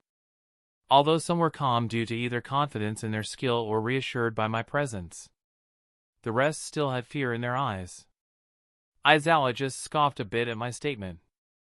After all, I was likely the only hero in Japan that would call this gathering of thugs a small group. But that is what they are. Compared to any of the villains that escaped Tartaros, these guys would die instantly against a few of them. Hell, I think even Overhaul and his group could have dealt with the majority of them. The only troublesome ones are Kurogiri and the Nomu, both of which can only be described as decent. Nomu only managed to push All Might to that extent because the latter was already at his limit. The Nomu is still stronger than every other villain in this place put together. Shigaraki is a huge meh, he isn't exactly anything I need to care about. Aizawa put on his goggles. He seemed to start preparing himself to rush in the small army of villains. In the show, he might have stood a chance, but this time there were a lot more. I don't really know the reason. Maybe because they don't get much action on the streets anymore? I flashed beside him and patted him on the shoulder. You should sit this one out. I want to have some fun. After saying that, I started to slowly descend the stairs. The villain seemed to recoil at the sight of me. Even if some students didn't hear of me, I was a common name for any villain with a brain. My name was like bug spray, but for villains. I don't really want to cause another press scandal. So I guess no killing this time, at least not too many. But I should still be justified in giving them severe injuries. This counts as a stressful situation, I think. Releasing a sigh, I could see the hateful expression of Shigaraki. I think I could hear him mutter something about a mini-boss. Well, he couldn't be more wrong. I am the last boss here. But by the time he realizes that, it will be too late. It's already too late anyway. As I reached the ground, I stopped walking in front of the army of villains. Some villains tried to hit me with ranged attacks, but I just let them pass through me. I released a bored yawn as they were attempting to injure me, an act which made the observing students look shocked. I could let my clones ignore attacks, but they were certain this was the real me. The teachers didn't seem horribly surprised. They had gotten used to me showing strange abilities. I don't really care about hiding that capability of my quirk any longer. I stopped caring for a while now, but figured such a reveal might be a bit more dramatic. As the villains tried to fill my body with holes, I looked down on them. Shigaraki started screaming orders around like a spoiled child. How frightening, I said, looking at them like they were ants. I instantly appeared behind Shigaraki, bending down a bit and looking at the top of his head with a lazy smile. As his head rose, his eyes met mine. The fear they withheld was natural. I was towering over him easily. Say, how about a little game? I said with a friendly smile. He trembled a bit. What do you want? We are here for the symbol of peace. Why, you were also wronged by this society. Join us. His eyes were really desperate as he saw no change in my expression. He turned around to face me, still looking up. By this point, he must have realized how much danger he was actually in. His mind was running on overdrive, thinking of ways to get out of this situation. I grasped his neck, lifting him from the ground like he was a chicken, the expression on my face never changing once. He quickly started struggling against my hold. He suddenly screamed Nomu. The hulking abomination rushed in my direction, raising its fists and trying to hit me away from its master. The villains around us didn't really have enough loyalty for their leader to actually attempt to help him. Shigaraki quickly attempted to decay my hand. I just reinforced it with light and kept holding him up. Using my free hand, I quickly shoot 3 light rays through Kurogiri's weak spot. He was the only one I needed to get rid of completely. With him gone, Shigaraki had no way to actually escape this place. The Nomu's punches just passed through me as spikes quickly grew out of my back and turned the failed scientific experiment into a pincushion. I also grew a blunt one out of the ground and pushed it away with it. It stopped to try and regenerate from its wounds. Shigaraki looked mortified. His escape died instantly and his Nomu proved useless. His last hope was to decay my hand and get rid of my hold on him. But as he used his quirk on me, it just didn't seem to work. You know, light doesn't decay. His eyes widened again as his arms started flailing around trying to decay everything around him. I threw him into the crowd of villains. He was like a human cannonball, perfectly smashing through some of the villains. After which I just clapped my hands. A barrier of light appeared above the villains. It pushed downwards in their general direction. It was shaped like a boot. The villains looked up and quickly lost all of their will to fight. I could hear them crying and screaming as the barrier came crashing down on everything beneath it. The students looked on in awe and somewhat fearful, as I rendered what they had considered an army of fearsome villains into a group of crying children. It was a refreshing scene. Justice winning over evil. How poetic. I could see the recovered Nomu trying to hold up the barrier, but he didn't even manage to stop it for a second. It quickly gave up on that idea, as Shigaraki screamed for it to protect him. Nomu quickly rushed in his direction and shielded him with its body. The ground molding itself around the abomination, as the weight of the barrier created a massive crater. It was like crushing ants under my boot.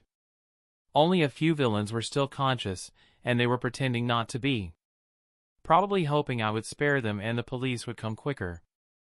But after the tsunami on that bridge, I learned my lesson.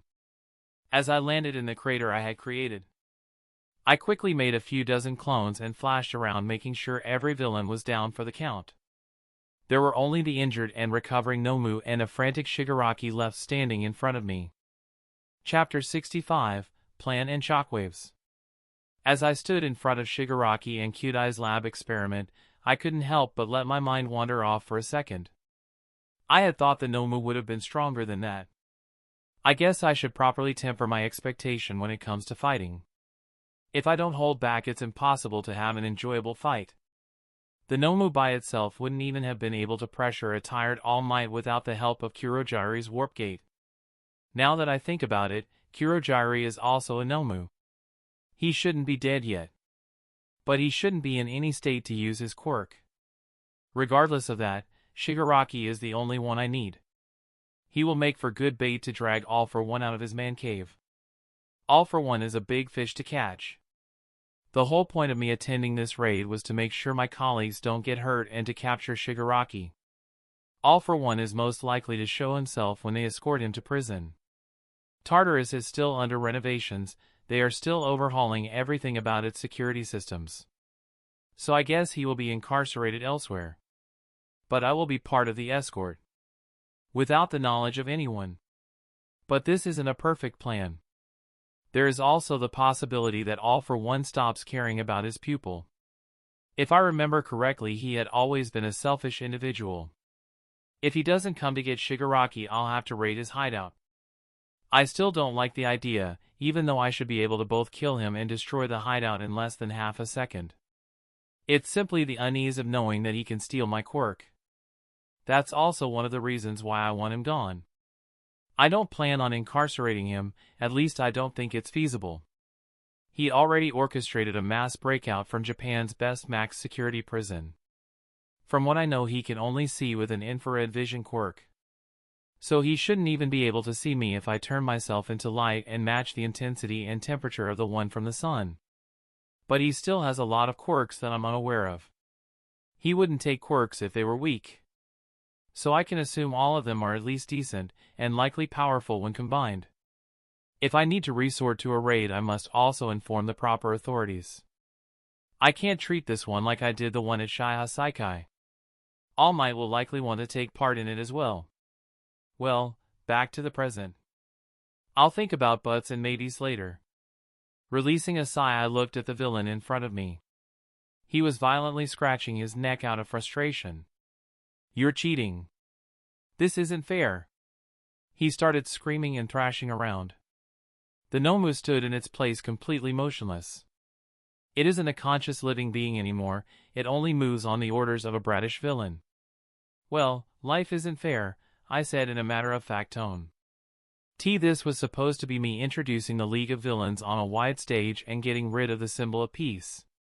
It's all your fault. He looked a bit calmer, but his mood is spiking around confusingly. Regardless, the hatred in his tone was still palpable. That's a lame name. Did you come up with it? He seemed to get angrier with every word that came out of my mouth. His anger overcame his fear completely. He seemed to be throwing a tantrum now. If I go down, I'll take a few kids with me, he said under his breath. Yeah, sure, forget I'm here. NOMU. Kill the students. It was so loud even the students above could hear it. The command he gave might have startled a few students. The amount of hatred this guy is capable of should be enough to scare an inexperienced hero, let alone a student. He quickly tried rushing me, completely forgetting the uselessness of his quirk when fighting me. The desperation and delusion were clearly clouding his mind. I didn't even bother with him. The Nomu was already in front of the teachers. But traveling such distances is instant for me. So I just appeared in front of it and kicked it down the stairs. The kick created a shockwave so great that it launched all of the students and teachers backwards. The boom itself was so loud that it shook the entire building.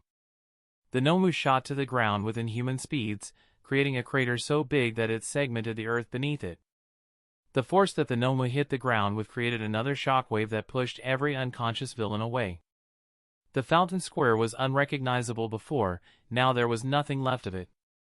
I had created a way for me to use my speed in fights without actually injuring myself.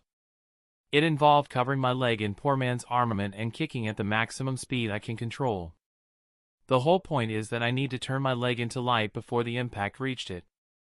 It takes a lot of control, which is why I was apprehensive in using it before awakening. This way I could replace my leg with a light construct before the impact reached my leg. It was a complicated technique. I wanted to try it out on the Nomu before putting it into practice against All for One. I quickly reached the students. Are you guys alright? I had underestimated the strength of the shockwave that would appear when using that technique. It had flung them back pretty far. Ito was missing. I could only guess that they sent him to alert the others in the beginning. With Bakugo here, getting rid of the door shouldn't have been an issue. Be more considerate, idiot.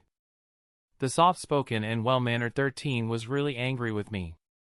The students looked dumbfounded by the scene. 13 had just scolded me after I just took out an army of villains. Although they probably don't yet understand how right she is. Heroes need to mind their surroundings when fighting, especially those with powerful quirks. Damaging the ground in this place is okay, Cementos can always fix it up instantly. But I should have paid more attention to them. I didn't think shockwaves would be this difficult to control. I think All Might had this problem too when he first became a hero. And since I usually fight using lasers and constructs, shockwaves aren't something I'm used to. Which is why I wanted to test this move out on the Nomu. With its shock absorption and regeneration, it shouldn't die instantly. Sorry, I said, looking around a bit. Aizawa also looked at me weirdly. I shrugged and jumped back down. Where Nomu was once again recovering and Shigaraki was panicking. He was once again raving about how unfair this situation was. I sighed a bit, quickly knocking Shigaraki out and leaving him on the ground. The Nomu also stopped responding after its master was taken out of the picture. I was hoping to fight the Nomu for a bit longer. But Shigaraki was starting to get on my nerves. That's the first part of my plan done. Chapter 66, Perfect Plan. The plan to take down the symbol of peace was perfect. After getting their hands on that schedule, the League managed to gather a lot of cannon fodder. That, coupled with the only reason this mission is possible, the Nomu that All for One gave Shigaraki, would have been able to fight the symbol of peace, and with the help of Kurogiri, it might even be able to kill him. All for One had warned Shigaraki of the NR.3 hero. Yellow Flash saying that the plan would fail if both he and All Might were present. But for some reason, All Might didn't show up. And the Yellow Flash, who was not even on the schedule, showed up. It was annoying to the hand-covered villain, dealing with a mini-boss right before the big one comes. But killing him and a few students should be enough to gain the symbol's attention, was the thought going through his mind. He could see that 13 and Aizawa weren't going to attack us. The mini-boss was the only one to come down the stairs. For some reason, the villains he had gathered were really afraid of the tall freak. Shigaraki had heard of the hero's reputation. But why would they fear him when they are in such a large group? He quickly started shouting at them to get them to attack the approaching hero. Their attacks seemed ineffective. That's cheating, the disgruntled leader muttered under his breath. He could see the attacks of the villains phasing through the hero. He took his eyes off the approaching hero for less than a second. And he had just vanished. Suddenly, Shigaraki could hear a voice behind him. Say, how about a little game? It was the hero, looking down at him. Shigaraki quickly turned around and tried to divert the hero's attention by talking to him. But it didn't seem to work too well. The students couldn't really make out what was being said. But the actions of the hero spoke for themselves. He grabbed the grumbling villain by the neck and raised him until his feet were dangling in the air. The villains around the two recoiled in fear. They seemed to want to stay a few meters away from the former vigilante. Shigaraki quickly called on his trump card, the Nomu. But it too seemed inefficient. Just as the hero took down the warp gate Quirk, Shigaraki attempted to decay the hand holding him in the air, only to receive a remark about the futility of his action and be thrown away in the crowd of villains. This was supposed to be an easy task. He's cheating. He must be. The panicking villain's mind was filled with complaints about the unfairness of the situation. But he didn't even get to voice them, as another attack came from the hero, this time aimed at the entire crowd of villains. Shigaraki quickly called the Nomu to protect him. Since Kurogiri was out of the fight, there was no way for him to dodge the attack. And just like that, the plan of the newly created League of Villains came tumbling down. Shigaraki couldn't do anything to stop it, neither could the Nomu his teacher had given him. He was also stuck here. Kurogiri's fate was unknown to the villain. He violently scratched his own neck in frustration. His teacher hadn't prepared him for this. The students seemed just as surprised as he was. Most were just happy about not having to fear the villains any longer. Others were somewhat expecting such an outcome. Momo was the latter type. She had already seen the reports on their combat instructor. His achievements were well recorded. She had seen him disregard a much larger group of villains. But not all of the students were relieved. Bakugo, Izuku, and Shoto looked solemn at that display of strength. Shoto's goal had been to reach the number 1 spot without using his father's quirk. But if such a powerful hero was already gunning for the same spot, then it might not be such a simple task. Bakugo was simply disheartened. His determination, however, was growing further and further. His desire to overcome his rival and become number 1 had already made him train much harder. From here on out he only needed time, but Allan seemed to only be getting stronger. Izuku's thoughts were similar to those of his childhood friend. He needed to work harder to master One for All. His progress was slow. He needed to improve faster if he wanted to catch up to Allan. Underscore underscore underscore underscore underscore underscore underscore underscore underscore underscore POV Allan underscore underscore underscore underscore underscore underscore underscore underscore underscore underscore. After grabbing Shigaraki and tying him up, I made my way back up the stairs, reaching a crowd of excited students. The rest of the teachers have also just arrived, with All Might in their lead. I waved at them, but then my ears were violently assaulted. That was so cool, said the pink-skinned Mina. I guess this kind of reaction is somewhat expected. But she wasn't anywhere near as loud as Kirishima. That was so manly, dude. Yep, I'm getting tinnitus. I didn't realize anyone could be louder than an angry Bakugo. I guess this proves me wrong. Jiro seemed a bit unhappy. Next time you hit something like that, tell us. You almost made me deaf. Whoops, I guess I forgot she had sensitive hearing. I could hear 13 scoffing. Sorry, I didn't realize it would be so loud, I said with a bit of regret in my tone. She forgave me in the end.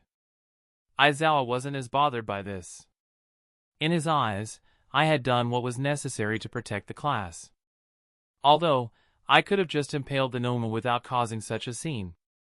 We could have dealt with those guys ourselves. Bakugo seemed to be pouting a bit. Todoroki was also nodding at his classmate's remark.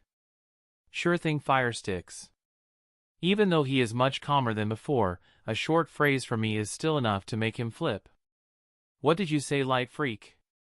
Yeah, he's mad, but Kirishima was still somehow louder.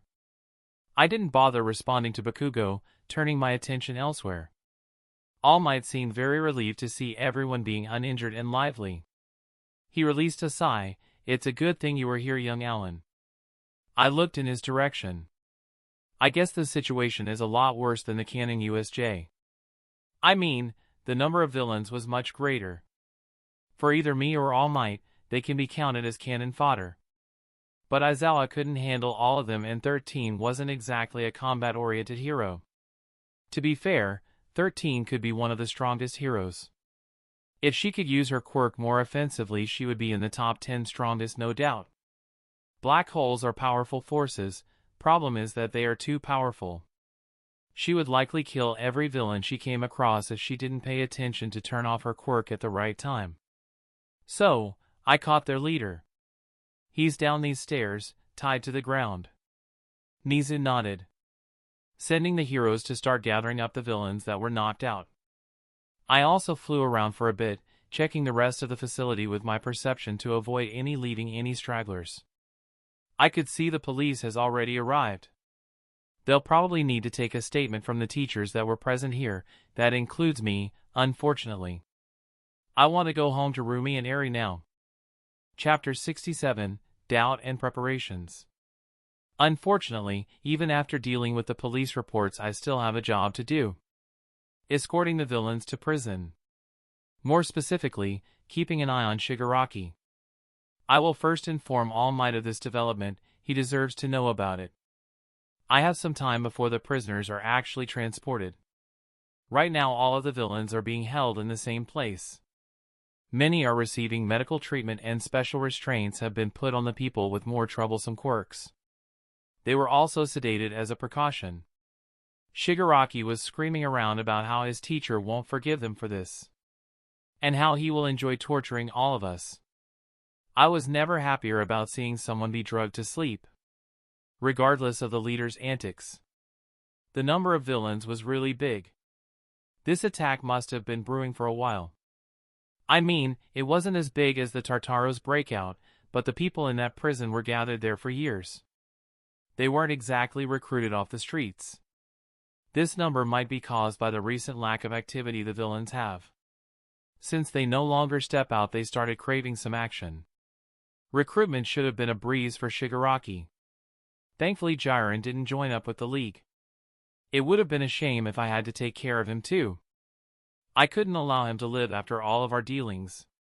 Right now he should remain by my side. By now, Nizu and Toshi were already back at the former's office. I quickly made my way there, opening the door and looking at them for a bit. Their faces were serious. Allan, great that you dropped by. I was about to call in a meeting with all of the teachers. Nizu was the one to greet me. I just nodded and looked into his eyes. I'll get straight to the point. Nizu looked at me curiously. Toshi was looking at the ground. I have reasons to believe someone powerful was behind this attack. I plan on following the escort cars silently to see if he will act. Since they still hadn't informed me of All for One, I needed to play my cards properly. They already know about the Nomu having a variety of quirks. Both Toshi and Nizu were present while I was giving the statement to the police. They must have realized this was All for One attacking them, not some unknown group called the League of Villains that Shigaraki claimed to be the leader of. I could hear Toshi release a sigh. He looked at Nizu, who seemed to nod in his direction. They were probably going to tell me about All for One now. In truth, we know who was behind this attack. The skinny man started speaking in a grave tone. I widened my eyes a bit, looking surprised. It's the same person that gave me the injury. By now, most teachers know about All Might's injury. I raised an eyebrow at his statement. If he's still around, then he will likely attack the transport team. Either to retrieve this pupil of his or to retrieve the person with multiple quirks. He looked at me seriously. His quirk. It allows him to steal the quirks of others. If you end up fighting him, do not let him touch your head. He looked extremely serious when saying that part. So he's the one that did that to you, huh? And he can steal quirks. My tone was not a friendly one. Toshinori nodded his head silently. Say, should I let this person live? I asked while pulling my sunglasses down a bit, my face turning a bit black. Toshinori was startled by my statement. He probably wasn't expecting something so serious to come out of my mouth. As much as I like to act like a happy-go-lucky idiot, this isn't the place for it. Nizu didn't look surprised by my suggestion at all. He even seemed to be considering it. But Toshinori was quick to dissuade me. No, I was blinded by revenge when fighting him, it's what made me lose in the end. You must not make the same mistake as me, he said whilst clutching his side. Probably thinking that I'm trying to get revenge for him. He's not entirely wrong. Toshinori has become a friend of mine. I didn't care much about it before, but after getting to know him better I started feeling more and more hatred towards All for One. He shouldn't be feeling so well right now. His timer is done for today, and his archenemy is about to act. Helplessness must be dreadful to feel, he was once the strongest after all. If capture is possible then you should opt for that. At the end of the day, the choice is on you.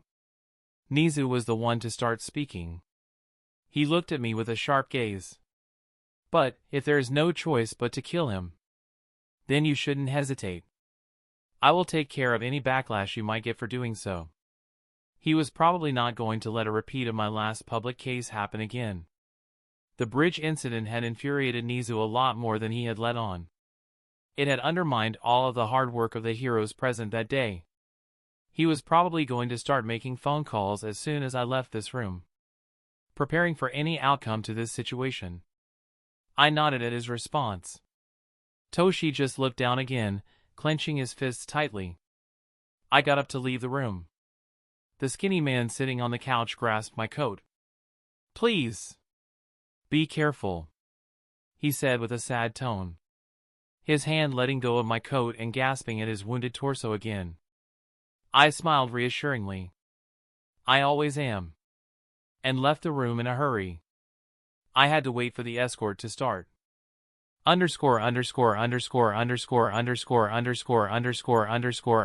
POV narration _______________________________________________________________________________ Even after Allan had left the room, the atmosphere hadn't calmed down. Nizu sighed a bit and looked at his desk. Toshinori seemed entrapped in his own world, barely paying attention to what was happening around him. "It went better than I expected," said Nizu in a normal tone, bringing Toshinori back to the real world. His reaction was a lot better than expected, true, was what Toshinori said. But a question was popping up in his mind constantly. Do you think he will win? He couldn't bring himself to say those words. He had seen the resolve that Allan had. He had seen the strengths he was capable of. As much as it bugged his mind, Toshinori could consider Allan a veteran hero regardless of his age. The number of cases he had solved as a vigilante had been great enough to garner such a title. Then his actions as a licensed hero further cemented his reliability in the mind of the symbol of peace. He was confident in Allan's strength, but there was a seed of doubt somewhere in there. Doubt that he could take down the villain he had failed to in the past. It wasn't born out of distrust of Allan, but out of fear of All for One. The hatred and fear he had felt for the villain were still influencing his mind. Nizu had always been an intelligent person. He could easily discern Toshinori's doubts. But he didn't want to address them directly, although it made him want to prepare for the worst. He quickly started making phone calls, preparing people to report the situation while it was developing. This was going to be a big event. Its outcome would shape the future of their society. Chapter 68, Transport Car. I waited around for a bit. Shigaraki was to be escorted separately to a more specialized facility. I don't know its exact location, but all I have to do is follow the car. The Nomu had been the first one taken away from this place. It had reacted when Shigaraki woke up and tried to struggle a bit. I was there to stop it so it couldn't do much besides getting impaled repeatedly. Kuryojiri is also in the hospital, currently in a coma. It's surprising enough that he survived. By the time he wakes up both his masters will be gone. So I guess it doesn't matter much. Now the villains were being loaded up and carried off to their temporary containment cells. The armored cars were here by the dozen and they still needed to make several trips back and forth. Shigaraki is the last one to be loaded up, getting a special car for himself. Big enough to carry his overgrown ego, I reckon. I should quickly call Rumi to tell her that everything's fine. She does tend to get worried, regardless of my growing strength. I took my hand out from my pocket and dialed her number on my smartwatch. I gave up on phones because it was bothersome to hold one in my hand constantly. It's easier to just bring my wrist up to my mouth. Her phone didn't even get to ring for a second. She picked up the phone the second she saw the caller. "Rumi! How are you doing?" I said in my regular tone. "It's a boring day at the agency. Especially since most of the villains in this part of the country were apparently attacking your school. A bit of an overreaction. I mean, it at most the villains from the surrounding prefectures. Which is the same. Calm down. No one was hurt," I said with a reassuring tone. "Well, the villains were, but that's beside the point," I said leisurely. "You better don't get caught in another shitstorm for this. I will kill you." Her concern for my safety is heartwarming. Her voice was quite loud, everyone in my immediate vicinity had heard her. I was supervising the villains before they were loaded up in their respective vehicles. Even though they were sedated, you can never be too sure. Quirks are a very strange mod to add to live. The older policemen around me looked at me with pity. The younger ones didn't understand what was happening. To be young again. Oh well, who made me fall in love with a tigress disguised as a bunny? I refrained from sighing, she usually didn't like that. "Don't worry, dear. I still have some work to do." "What? You hanging up already?" Her tone seemed a bit strained.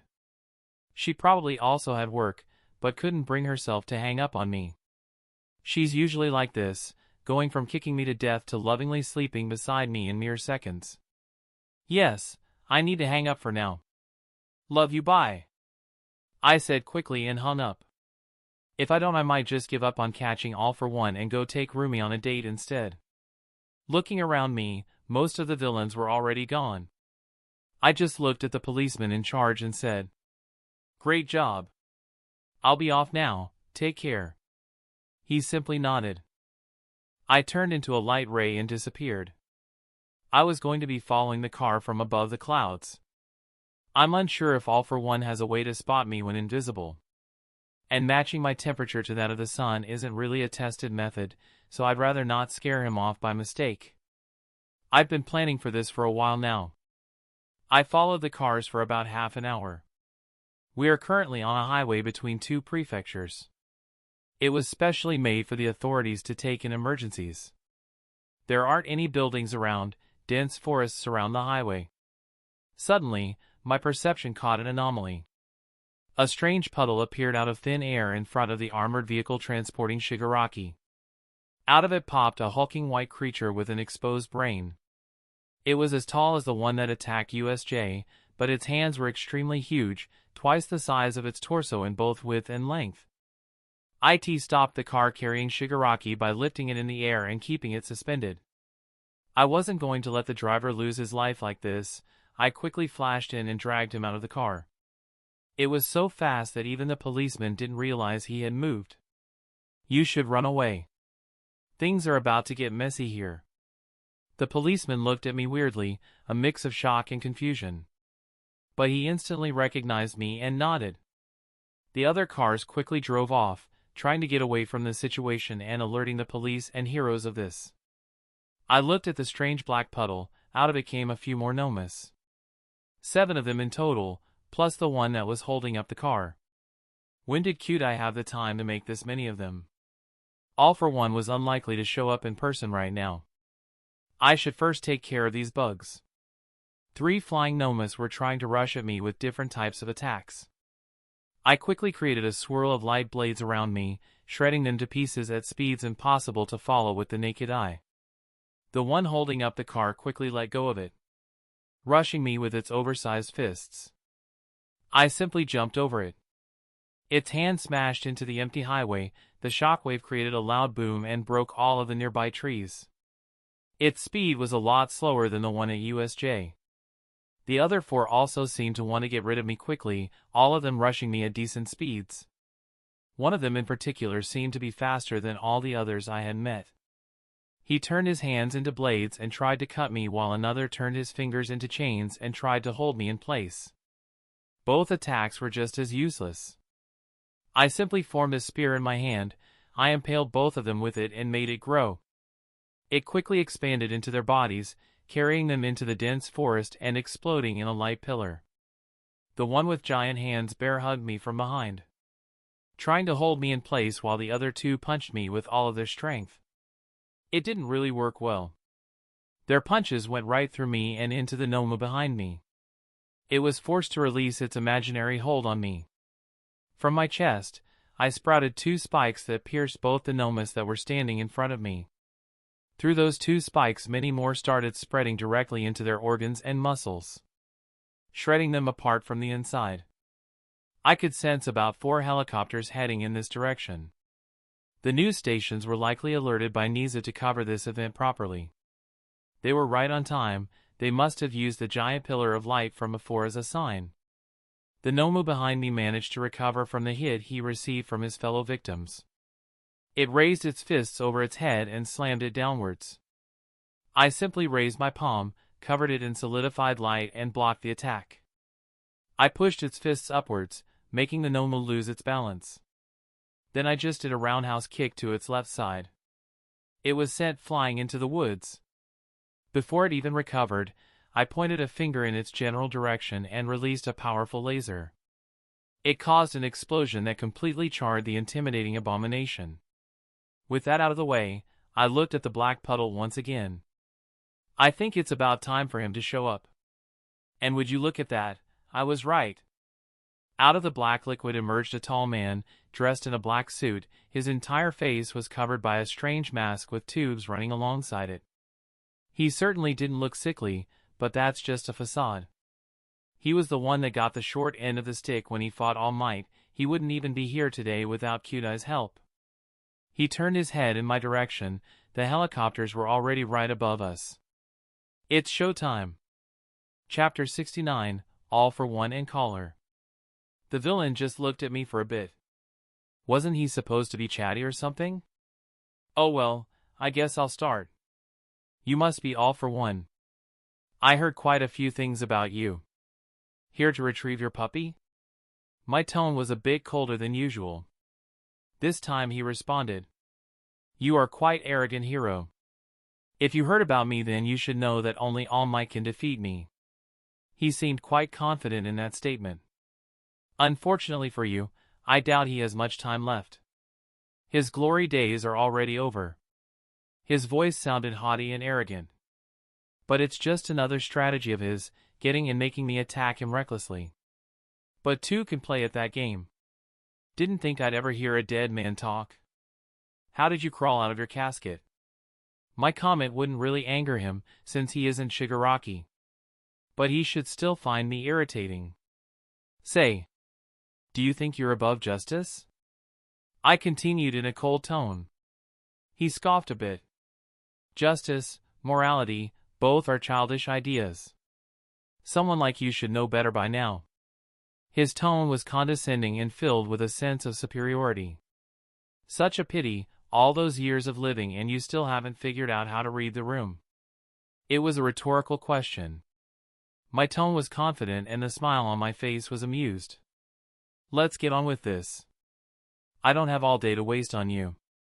Wow, All for One really like to look important. I really hate it when ants struggle. I said in an even tone. He raised his hand in my direction. It swelled up greatly and it released a powerful shockwave in my direction. I formed a shield of light in front of me. The shockwave split when it came in contact with the shield, breaking a lot of trees in the process. I raised my hand in his direction and fired a laser at his torso. He seemed unfazed by this, using one of his hands to block this at hard-to-follow speeds. It completely blew his arm off, but he seemed to regrow it almost instantly. I appeared behind him with a staff in hand. I tried to hit him with it. To my surprise, he raised his palm and blocked it. The staff started cracking due to impact recoil, another troublesome quirk of his. You are quite impressive for a child. He's trying to get on my nerves again. I won't even dignify that shitty excuse of a taunt with a response. But I didn't think he'd be able to react to that speed. I wasn't exactly going as fast as I could. But it was still faster than what the current All Might can do. I could see his hand swelling up once again. I responded by expanding dozens of light spikes out of my chest in his direction. He directed the air cannon to the ground and propelled himself into the air using its strength. This is becoming annoying. I wasn't expecting him to be this strong. I should probably stop testing the waters and deal with him quickly. I flew in his trajectory and raised my leg to kick him into the ground. He seems to have caught on to some of my movements. His body released strange black lighting all around him. It was similar to a cloak. I quickly covered my leg in solid light and propelled it downwards using the light around me. My leg hit his raised hand and sent him crashing into the ground at breakneck speeds. I quickly followed him. He seemed unbothered by his broken hand. He managed to stop midair and intercept me, his fingers turning into long black tendrils, attempting to dig through my chest. I just dodged them and kicked another beam of light in his direction. He just let it go through his shoulder and landed on the ground. By the time his feet touched the ground, his shoulder was already healed.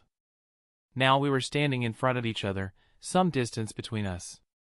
"You are quite fast for an old relic," I said with a friendly smile. He scoffed a bit at my comment. He was about to say something, but a strange sound interrupted his voice. "I have a pen. I have an apple." It was the ringtone of my smartwatch. "Wow, way to kill the mood," I said in a simple tone. All for One just looked weirdly at me. At least that's what I think his expression would be under that shitty mask. I still picked up the phone. It was Rumi. I quickly raised my watch to my neck. "Hey, are you busy?" She started speaking. I guess she's not looking at television now. The watch was pretty loud. All for One should be able to hear it perfectly. Looking at All for One in front of me, I said. I suddenly smirked. This was perfect timing. Nah, nothing important. This seemed to be a good way of annoying the old villain.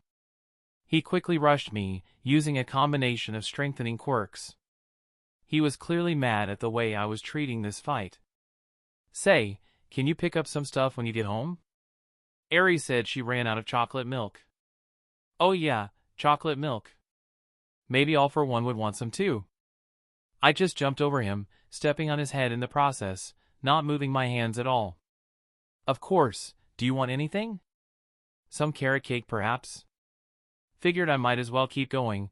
I probably already made most of the people watching facepalm at this point. All for One turned around quickly, trying to backhand me into the forest. His gigantic fist just passed right through me. Since he wants to fight in the forest, I might as well help him. I used my heel to kick him with great speed. He flew into the trees. His landing created a large clearing in the middle of the forest. "How dare you even suggest that? You know I'm watching my figure." Rumi sounded mad at my assumption. I guess it's hard to please her when concentrating on different things. All for One was recovering from his injuries. To be honest, I don't remember him being this resilient in the show. "Geesh, sorry. How about simple carrots then?" I asked with an even tone. "Sure, you can do that. By the way, shouldn't you be paying attention to the guy you're fighting?" Okay, I guess she must be watching the television after all. Maybe she just felt like laughing at me for a minute or two. Since she can see this situation as it's unfolding, she shouldn't be as worried. At least I don't think so. It was a bit strange for her to call me regardless. "It's fine, although I will have to hang up for now," I said with a smile on my face. "All right, take care," she said in a sweet tone. After putting hanging up, I looked into the forest. I could sense that All for One had already recovered. I could still sense Shigaraki in the armored car. All for One quickly warped himself back onto the street. I sighed. Chains started coming out of me. They were going to grasp All for One properly. He seemed annoyed at this, shooting them away with an air cannon. His next movements were something to be expected. He raised both his hands and shot 2 air cannons towards the helicopters. At least that's what he tried to do. I quickly flashed in front of him and managed to cut one of his hands off. With his regeneration, he should still be able to regrow it. I kicked him in the stomach and sent him flying once again. I once again concentrated on the armored car, making sure he wasn't just distracting me while someone else retrieved Shigaraki. Suddenly, he warped 3 other Nomas at his location. They all had wings. He sent them after the news choppers. I just intercepted them quickly, shredding them apart in less than a second. But that seemed enough for the villain. He took out a strange syringe and injected himself with it. This was a bit troublesome. I guess something like this was to be expected. Jiren did warn me that Trigger was still on the market. Chapter 70, Triggered All for One. Whilst Allan was following the armored car, Niza had called a meeting with the staff. He informed them of the situation, gaining various reactions from the teachers. He also informed them of All Might's identity, at least the few that didn't already know. So, Allan is currently going against the villain that All Might couldn't defeat in his prime? Asked Ectoplasm, with a grave expression. Yes, but the villain shouldn't be in a great state. All Might left him quite a few life-threatening injuries. Niza answered in a straightforward tone. Toshi was looking down, being all gloomy. Don't you think it's a bit too much? Letting him go alone? Midnight was also quite confused. I doubt All for One would have shown himself if a lot of pro heroes were escorting his pupil. Niza had quite a few questions to answer today. Allan did it while undetected, and since he's alone, All for One shouldn't find him as a great threat. But it seems that he has already prepared all of his answers. By now, the fight should have started. Let's check the news, he said as he pressed a button on his part of the table. 4 screens came down from the ceiling suspended above the middle of the table. On them was a random news channel. They waited for a bit, in silence. The atmosphere wasn't exactly a pleasant one. If the other teachers had known of this beforehand, they would have gone with their colleague. But now it was too late, all they could do was watch. The scene quickly changed as the anchor announced some breaking news. The headline was, Armored Vehicle Attacked by Powerful Villains. Some of the teachers looked a bit odd at this. Even with all of Niza's efforts to calm them down, some were still a bit worried. But they were heroes, this wasn't anything new to them, they could keep their composure. The screen quickly changed to Allan fighting quite a few of the monsters that had attacked USJ. He didn't really seem all that stressed to anyone watching.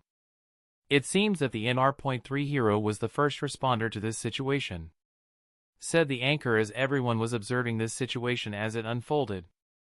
After Allan had leisurely gotten rid of all the Nomas, someone else came out of a black puddle. His appearance made Toshi grit his teeth in anger. Even after all this time, he still hadn't gotten over his hatred for All for One. But now he had a pupil of his own, he couldn't be there as he was now. The people at home couldn't hear the conversation that Allan was having with All for One. But the news station seemed to have employed a person with a typewriter quirk. They were likely using some new equipment to pick up the sounds of their conversation and subtitle it live.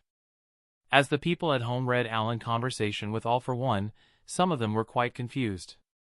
But the anchor was quick to clear up any confusion about All for One's identity. Likely on Niza's instructions.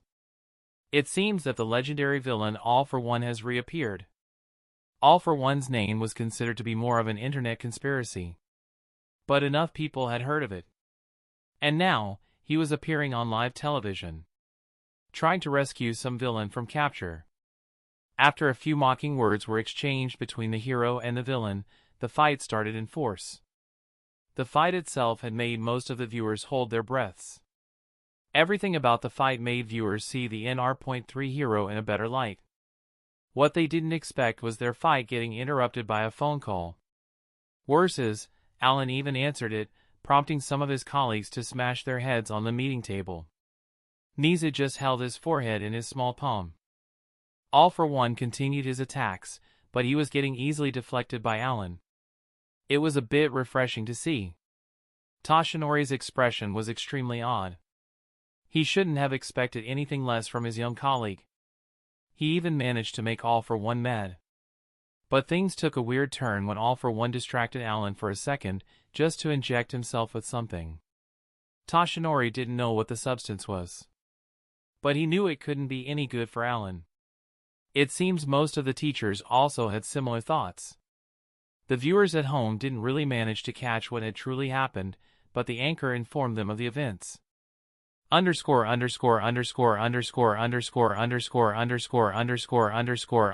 POV narration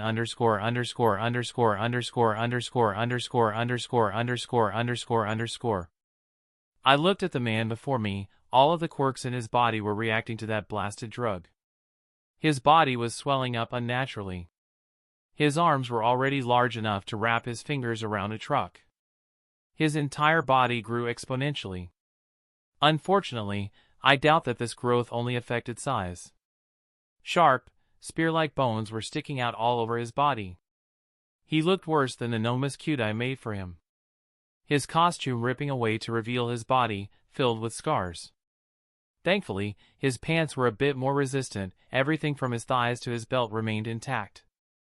His mask also broke off, showing the scarred face behind it.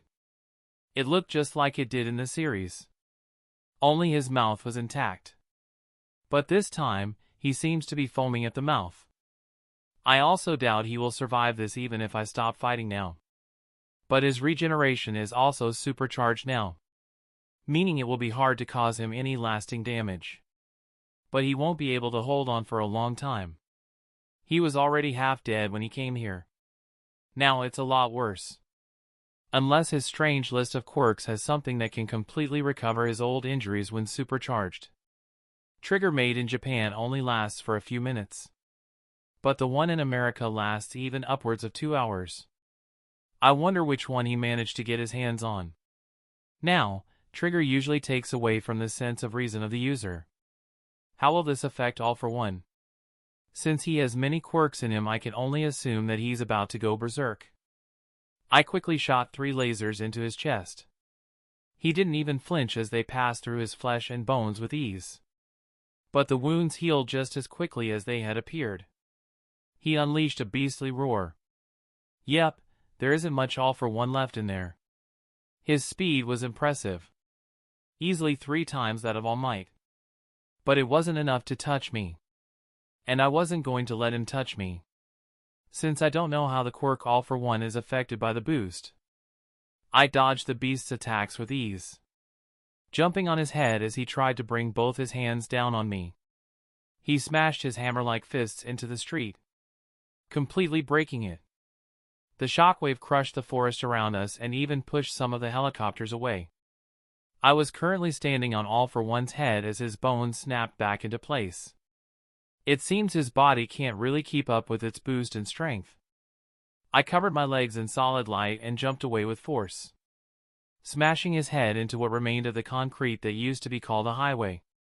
It seems that impact recoil is active on all of his body, but my poor man's armament seems to nullify most of the return impact.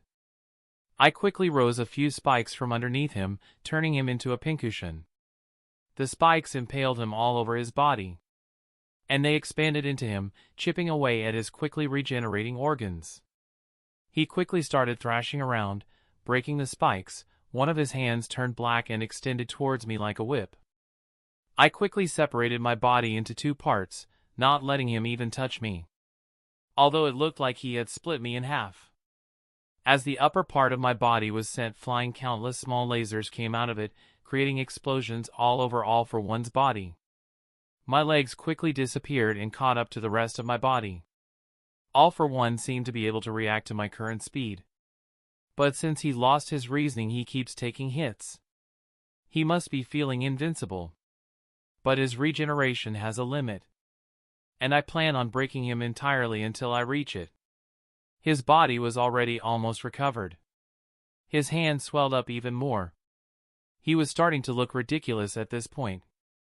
He pointed his palm at me and released a powerful shockwave. It once again pushed away the helicopters. The forest was already almost all destroyed. I expanded countless blades in his direction. They circled him and cut through him with ease.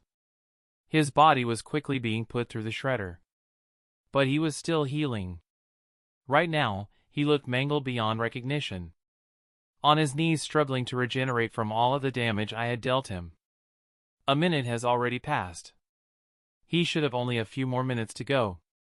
My stamina can easily outlast his. Mostly because the strain on his body is a lot greater. Although he is the strongest enemy I've ever faced, I can't say that he is a tough battle. Although he is resilient beyond belief. If he were actually conscious while in this state, then he would be difficult to fight. I think it's about time to end this. Chapter 71, A Legend's End. I thought I would be able to easily outlast him, but it seems that All for One has gotten his hands on the American version of Trigger. Which makes things a lot more troublesome. Even after 3 minutes of continuously being dismembered and impaled, he still regenerated almost instantly. My entire costume was stained in his blood. It will be so irritating to clean up. All of the overcharged quirks in his body were responding instinctively to protect their user. His speed was also getting faster every minute. It seems that a battle of attrition won't really be feasible. After regenerating the numerous holes in his body, All for One got up once again. Just as energetic as before. I don't know what combination of quirks made his this powerful, but they certainly didn't work this well together before. He flashed in front of me. His hand expanding once again and his fist cocking backwards, preparing to deliver a powerful punch. Just as quickly, I enlarged my arm with light, matching the villain's size. I met his fist with mine, setting a trajectory for it and accelerating it to light speed instantly. The villain was flung backwards as the light arm I had fashioned crumpled in countless small pieces. Even with his overcharged impact recoil, there was little he could do when facing such a powerful punch. But he would just regenerate and get right back up. He was by far the most annoying opponent ever. I could see him in the distance, slowly getting up. This time he just started looking around, seemingly confused. Then he looked in my direction. And opened his mouth. It seems I've somewhat regained my composure. A wide grin spread across his face. I just made an irritated sound. You are so annoying. You are no closer to beating me now than you were before. I said, borderline exasperated. But it seems you also didn't have much progress. Most of my old injuries have also recovered. Had I known how that drug would affect me, I would have taken it sooner. His arrogant smile said it all honestly. He seemed to be really confident now. Probably thinking that since he recovered to this extent, then he can return to his old life. This time he didn't rush at me, he pointed both of his palms to the helicopters that were still hovering above us. I just rolled my eyes a bit. Are you stupid or just hopeful?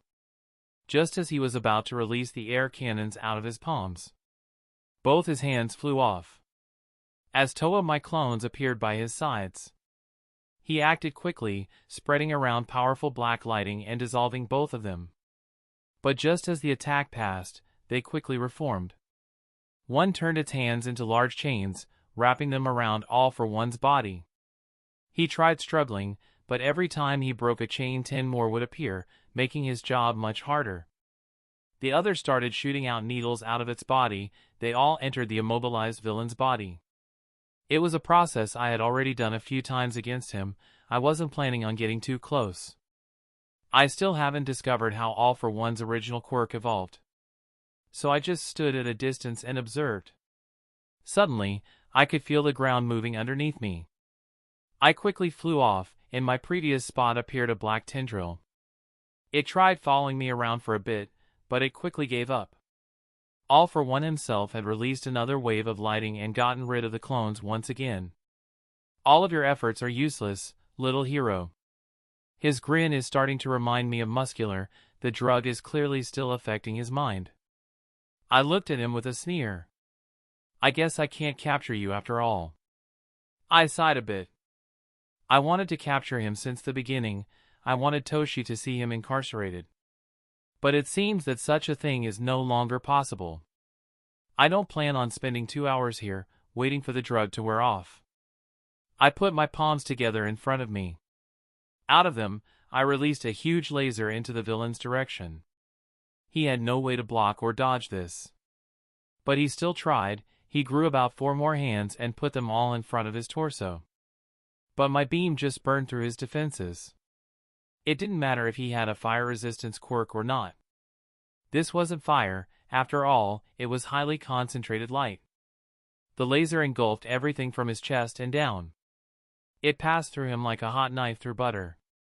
It expanded greatly after passing through his body, creating a large hole in a random hill far away behind him. What remained of his torso fell on the ground. I just looked at it. There was a shocked expression on what remained of All for One's face. He couldn't regenerate from this, the wounds were already burned closed. His muscles slowly deflated, his heart slowed down significantly, his lungs no longer breathed fresh air and easily. He was likely struggling to push every regeneration and healing quirk he had in his body to maximum output. But nothing was going to happen. I wasn't expecting that. He said in a low, raspy voice, speaking probably didn't do him much good. You can take pride in being the strongest opponent I've faced. I said, looking down at his face. My coat was fluttering in the wind, justice had prevailed. But it just felt empty. This was really letting him off easy after all of the pain he had caused. He scoffed a bit after hearing my statement. So, this is how I die. So much left to do. His expression seemed somewhat fearful. Something he probably failed to realize. The longer one lives, the more afraid they become, it was an inevitable truth.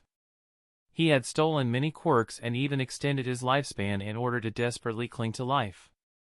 He had indulged himself in his own desires during his lifespan, he had done everything one could want. But he still tries to find excuses at the end, trying to cling even tighter to life. A fruitless struggle, it was unavoidable. All life must come to an end, he has stuck along in this world for far too long. So desperate, so afraid. Unbecoming of the man you once were.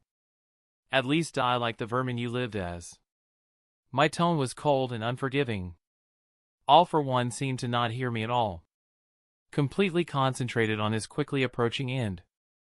I could feel his heartbeat stopping, his last words, unheard by anyone but me. I regret. That was all that left his mouth. But I'm sure it wasn't going to be something pleasant anyway. He wasn't the type of person that could repent.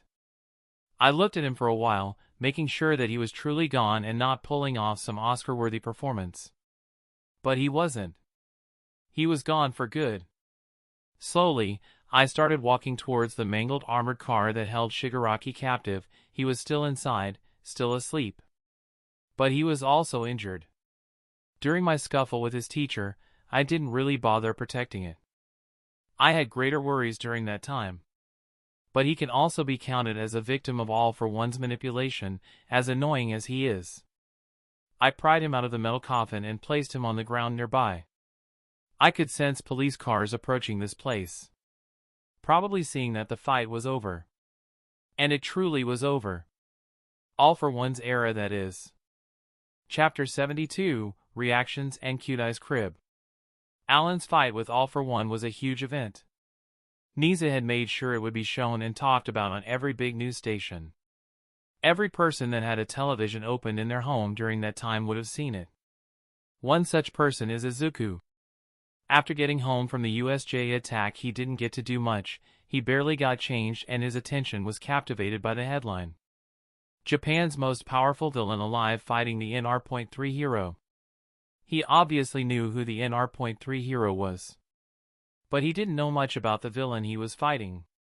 But after a minute of watching the fight, he realized that that title wasn't a joke. He already knew Allan was strong. Even during the USJ incident, it was quite clear to him just how big the gap between Allan and other heroes was. Let alone people his age. He was probably the strongest hero in Japan. Izuku knew that much, especially after he had learned of All Might's weakness. Seeing Allan fight the villains at USJ just further solidified that belief. And now, he was watching a villain fight Allan on an even field. Even though Allan seemed to be disregarding his presence from time to time. But then, the villain injected himself with something, it was so fast that Izuku's eyes could barely catch it happening. But the next moments were a lot more suspenseful for the viewers at home. The villain seemed to gain a great deal of strength out of nowhere. But the hero seemed just as unbothered as before. His lax demeanor calmed down the people at home. Although it was quite terrifying to watch a hero give mortal injuries to a villain repeatedly. Rumi was no different. She had called Allan for the sole purpose of poking fun at the situation he was in. Informing him of his grocery list was just a bonus. But she didn't expect things to turn out that badly. Sure, the media did say this guy was some big-shot villain.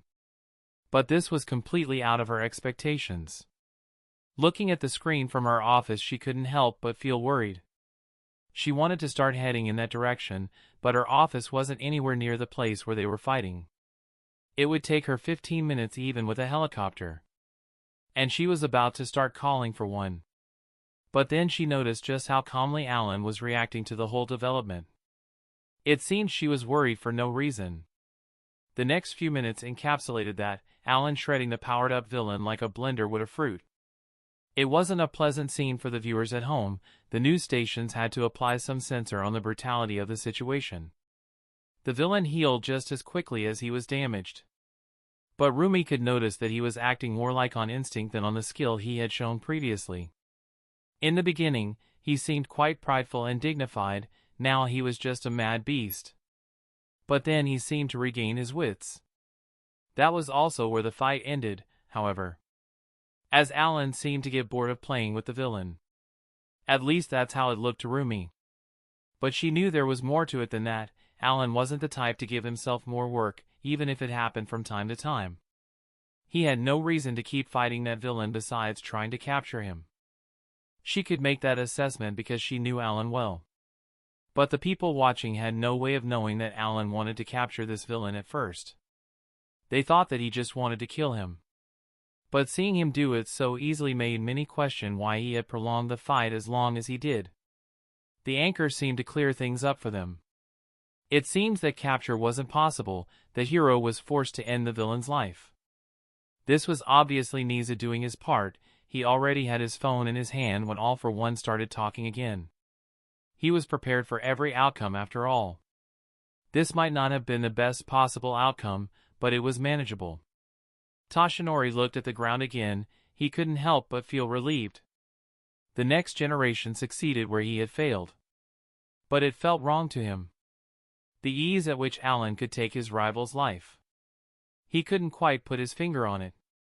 It was surreal. Allan was already the strongest hero in Japan in the eyes of the teachers. But this was something else entirely. Even earlier when he took care of that raid, it was mostly filled with street thugs, so it wasn't as impressive as the students believed it to be. But this was the most dangerous villain in Japan, the one who All Might couldn't finish in his prime. Not even mentioning the drug they saw him take. Trigger was already in the sights of the police force and the heroes. But now they were likely going to start hunting down the dealers with a vengeance. Any villain that saw this fight would be more likely to try and get his hands on the drug. It was an unfortunate repercussion to the wide coverage Niza had given the situation. But they would deal with it. It wasn't that major compared to what happened just now. From now on, Japan has two symbols. One was the symbol of peace, All Might. The other was the newly risen symbol of justice, the yellow flash. The symbol he represented had been etched on his coat for a while now, meaning he had always planned to represent justice, much to the satisfaction of the police force and the government. But now Allan wasn't really concerned with the public's perception. He had to continue his plan. The next on the list was All for One's most trusted subordinate, Kyudai Garaki. Underscore underscore underscore underscore underscore underscore underscore underscore underscore underscore POV Allan underscore underscore underscore underscore underscore underscore underscore underscore underscore underscore. After making sure the authorities didn't have any issues with recapturing Shigaraki and collecting All for One's corpse, I flew towards Kamino Ward. It was the place that housed Kyudai's laboratory. At least that's what I remember about it. It's supposed to be an unassuming warehouse in which he carried most of his experiments. Anyway, after scouring the town for a bit with my perception, I found it. The only problem was the fact that there wasn't anyone inside to greet me. My perception didn't pick up anything, and after passing through a window I found out that this place has been abandoned. It seems All for One changed his base of operations for a while now. Dust coated everything in this place. Cute Eye seems to have already found a way to copy Quirks. Otherwise, I can't really explain how he managed to make that many nomas. But that shouldn't matter much. I honestly doubt anyone will be stronger than the Quirk's original user, who I've just faced. I released an annoyed sigh and left. It seems that Cute Eye will be a pain in the ass for a while longer. I still have ways to find the Mad Doctor. But I think some rest is in order. At least for a while. Maybe I'll deal with him after the school festival. For now, I started heading home. Not forgetting to stop by the market and buy some chocolate milk and about 5 kilograms of carrots. I am a good dad after all. The people in the market all looked at me weirdly. Maybe because my costume is still dirty. But most of them still held some awe in their eyes when seeing me, which didn't feel gratifying at all. Yep, it certainly doesn't feel nice being recognized and admired by people. Although some people had another emotion in their eyes, it was fear. I could easily recognize it. Villains looked at me like that since forever now. Maybe borderline torturing a villain on camera wasn't that great for a publicity stunt? Not like I had much choice. I couldn't really hold the villain in place at all. He broke through any restraint I tried placing on him. Dismembering him was the best method to keep him in place. Oh well, not everyone was fearful. This was still a much better outcome than the bridge incident. Chapter 73, Festival? It's been about 2 days since the incident at USJ and the death of All for One. Kurojiri hasn't woken up yet and I haven't tried to look for Cute Eye yet. But I still had a lot of stuff to take care of. Rumi wasn't exactly pleased that she didn't get invited to All for One's death. And, I guess I could have called her. But I was too worried about her getting hurt. She may be strong, but she isn't anywhere near as strong as All Might. And she certainly isn't as strong as All for One. I obviously wouldn't tell her about this worry of mine. She would likely take it as an insult. I'd much rather sleep on the couch for one night than start a dispute with her. But I made up for it by making her some carrot tart. She may have said that she didn't want to eat too many sweets. But she quickly changed her tune when she smelled the dish. I may not be anywhere near as good as Lunch Rush, but I can still cook some stuff. And following an online recipe is always easy. Aries seems quite happy, not much changed there, fortunately. She thankfully didn't watch the television while the whole fight happened. I wouldn't want her to see something so bloody. Her seeing Overhaul heavily injured was to help get her over her fear of him. And it worked like a charm. Nothing like seeing your oppressor strung up, dismembered and impaled into a wall. It was graphic, but it made Eri realize that she wouldn't have to worry about him anymore. I've also discovered what is holding me from taking an early exam. There are quite a few classes that wouldn't be found back in my world. There are a lot of morality exams, and there are also a few new courses, like History of Heroism and the Effect of Quirks on Society. They will be introduced in the later years. And final exams will also contain questions from these lectures. So I'll have to go to school when they teach those. I talked with Nizu and he was alright with me being absent in classes I already know about. I will have to take a special test for each class I choose to not partake in. It's annoying, but a decent solution to my problem. Nizu also had a talk with me about wrongfully registering my quirk, but decided not to re-register it at all. He said that it was better to keep it ambiguous as All Might did. The fact that I could phase through attacks was already well known, but no one knew if it had any requirements. So Nizu said I should let the public to keep speculating. It created discussion and made me seem more interesting. As if the youngest hero being called the strongest isn't interesting enough. But I don't mind. I wasn't going to bother changing my quirk description anyway. But the teachers found it quite baffling. The fact that my quirk also made me invulnerable was stupid to some of them. Like Aizawa, who said I should stop giving people heart attacks like this. Oh, did Aizawa start caring about me all of a sudden? After a bit of teasing from Mike and I, he just said, if something happened to you then what would happen to Eri? Well, I guess he's right. Being worried about Eri is a valid enough reason. Although she still has Rumi, if something happened to me she wouldn't take it nicely at all. Midnight said excitedly that I could probably escape from any restraint. Not even going to get into that one. Mike was quite cool with it, he already got used with me being powerful. This was like pouring a glass of water in an already full bucket for him. Same with most of the other teachers. Lunch Rush couldn't care less even if I begged him to. All Might was just a bit concerned thinking about possibilities. Like what would have happened if I didn't want to get caught that fateful day?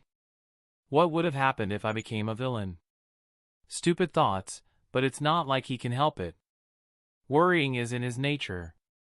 Overall, the teachers didn't really react much to me being called a symbol of justice. My classmates, on the other hand, they all started asking for autographs. Some were acting really familiar with me as if I was their close friend or something. I wasn't mean to them or anything. They're just kids, but I didn't really bother with talking a lot to anyone besides my two stooges. Yesterday I had both Najiru and Shinso frantically call me and ask about my safety. Which is nice. Someone else that called was Najiru. She was also concerned for my safety, she called for Tamaki and Mirio too. They were all on the line asking me random stuff. It felt more like we were catching up rather than a concerned call. Apparently, they had all been trying hard to study at the beginning of the year, and concentrating on training after that. But they still train from time to time. So I decided to start training Najiru and Shinso alongside the big three. Mainly because the two of them might learn something from watching me spar with the big three. It's also been a while since we had trained together. Although I don't train a lot anymore. I've long stopped feeling the weighted clothes even at their highest weight. My body is already decent enough, I easily outclass a lot of strength and quirks. If I were to wager a guess, I would probably be as strong as a rear admiral in physical body. I mean the type that you find on the Grand Line, not in the 4 Seas. It might not sound like much, but it's not like I trained since 4 like most monsters in that world. Right now, I am sitting in class, pretending to listen to what Midnight's talking about. Suddenly, her words caught my attention.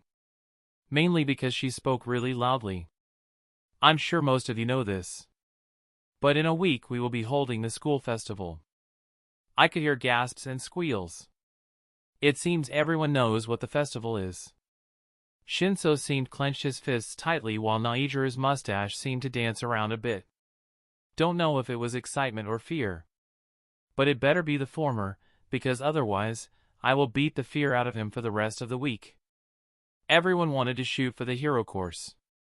But I always found the festival a bit unfair.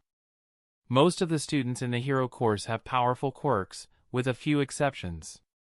And they were also trained properly by pro heroes. The general course doesn't have any classes where they spar and use their quirks in combat. They are clearly disadvantaged. But I guess this doesn't matter much to the hopeful students in the general course. The chance to prove themselves was enough to make them ecstatic. And I wasn't going to discourage them. It was nice seeing my classmates be so motivated for a change. The festival itself sounds like a nice distraction. I will likely bring little Eri and Rumi to it. Turn it into a family outing or something. Chapter 74, Parental Meeting and Festival. After hearing everyone talk about the festival the entire day, people still crowded in front of Class 1A during lunch break. I just passed right through them. Being light has its advantages. Still, I can't really match the excitement of these students. I obviously won't participate. Imagine the third-ranked pro hero and newly crowned symbol of justice competing against students in a tournament. At that point, why not let Endeavor and All Might compete as well? I'm sure it would make for a fun show. I still have to train Najiru and Shinso properly for the rest of the week. They aren't exactly up to snuff, but they are still better than most now. I'll make them spar with clones after all of the usual training is done, just to give them an iota of battle experience. I also bought 2 new weighted training vests. I'll force the 2 of them to wear these till the day of the tournament. My school day is never a long one. Mostly because I spend it doing anything but learning. Today I didn't even have any classes of my own.